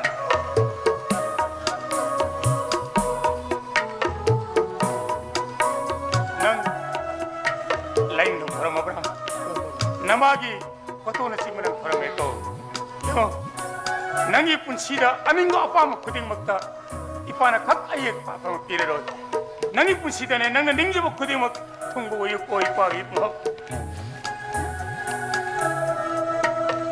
याबा नंग बरुकी सूटकेस से इपा गाड़ी दा हप्ता लमगे मतमसी यादरबनी जंगे लावनी न कोई याम थुना थोर न फोन रोको होय बाबू बा गाड़ी दे ले मगे को होय बाबू भाई नंग ngasi set tare ne ko होय भाई सब बताएगा na na da sakin da ibu ke dogoro mo ja भाई अखोई मनपुर के समाज से सनबीबुदी आई याम निकाय कुने अदुबो नुपी बिजाता यामना हंथानो बिबा यामना तथि तोय तो बिबसे मसीमदी बाई यानिंदे मरमदुना आइदम पालन चलिंगा रे भाई नन माय मना चलगा मागी अवार्ड पकैन का यंग दारे बरो हिंगमिन ना भाई बिसिदी भाई मतेंग पांगदो बसंगिदो अदुना आई मागी मनाते हेक चलगा माबो यंगसिलमगे खैनो ने नंगी मरुम ने केनो आइना मयम चौबने अदु मतुंदि भाई सुन जन सो इकाइनो लेंसिन बिरो अयांबा औ नंग सुलेरम लिया होय चलदो ने दा मतम से थिएंगबा मतम सिबु Pagi तौगनिदा यानिदा ngaliदा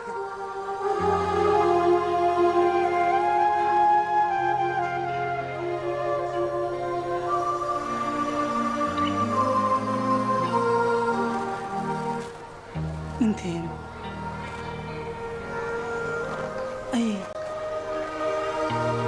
Ay nanggi baton pangduna. Ngasi nanggi salamday gi mikup asida.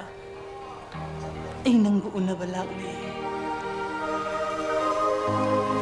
ngasi asigo mikuba sida na punza punza base ai 어떻게 맞을 거야 hey 그다 우리 카피데 Kundi. Ay kundi. 그래 ai 나는 카피데기 말은 망하러 아이디 오직 짜다니 ngasi디 ai 저티 망치다 안건도 왕 아무 그딴 관계 야이드나 Wang.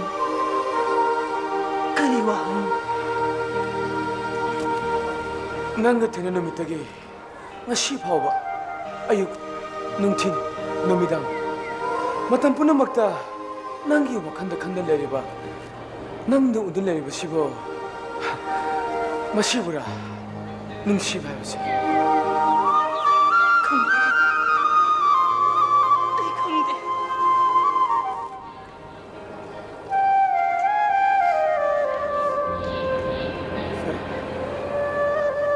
ay nangon데기 아기 왕이 빠끔 하나라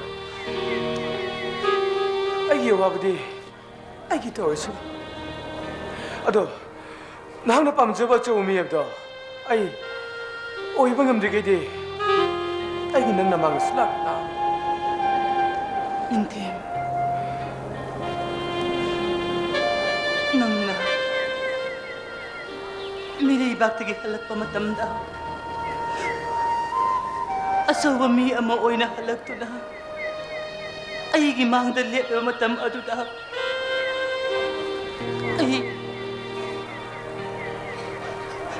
ꯑꯩ ꯅꯪꯒꯤ ꯄꯥꯎꯈꯨꯝ ꯄꯤꯒꯦ ꯅꯪ ꯆꯠꯈ꯭ꯔꯣ ꯌꯥꯏꯐꯕ ꯑꯣꯏꯔꯛꯑꯣ ꯑꯩ ꯅꯪꯒꯤ ꯄꯥꯎꯈꯨꯝ ꯄꯤꯅꯕꯒꯤꯗꯃꯛꯇ ꯑꯩ ꯁꯦꯝ ꯁꯥꯗꯨꯅ ꯂꯩꯔꯝꯃꯒꯦ ꯅꯤꯡꯊꯦ ꯑꯩ ꯃꯇꯝꯗꯣ ꯁꯣꯏꯗꯅꯉꯥꯏ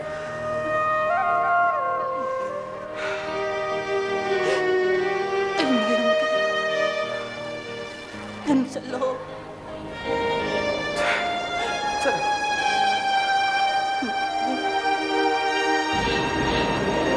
아무도 왁싱기노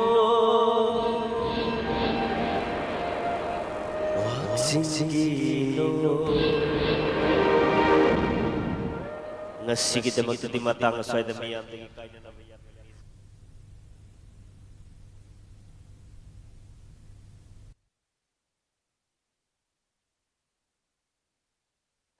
ꯑꯩ ꯅꯪꯒꯤ ꯄꯥꯎꯈꯨꯝ ꯄꯤꯅꯕꯒꯤꯗꯃꯛꯇ ꯑꯩ ꯁꯦꯝ ꯁꯥꯗꯨꯅ ꯂꯩꯔꯝꯃꯒꯦ ꯅꯤꯡꯊꯦ ꯑꯩ ꯃꯇꯝꯗꯣ ꯁꯣꯏꯗꯅꯉꯥꯏ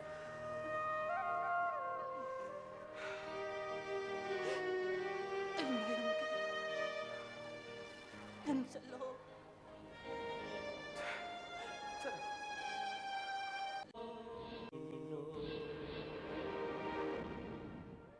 Ngasigidamagtadi matang aswayda miyamdagi kainanaba yamdagi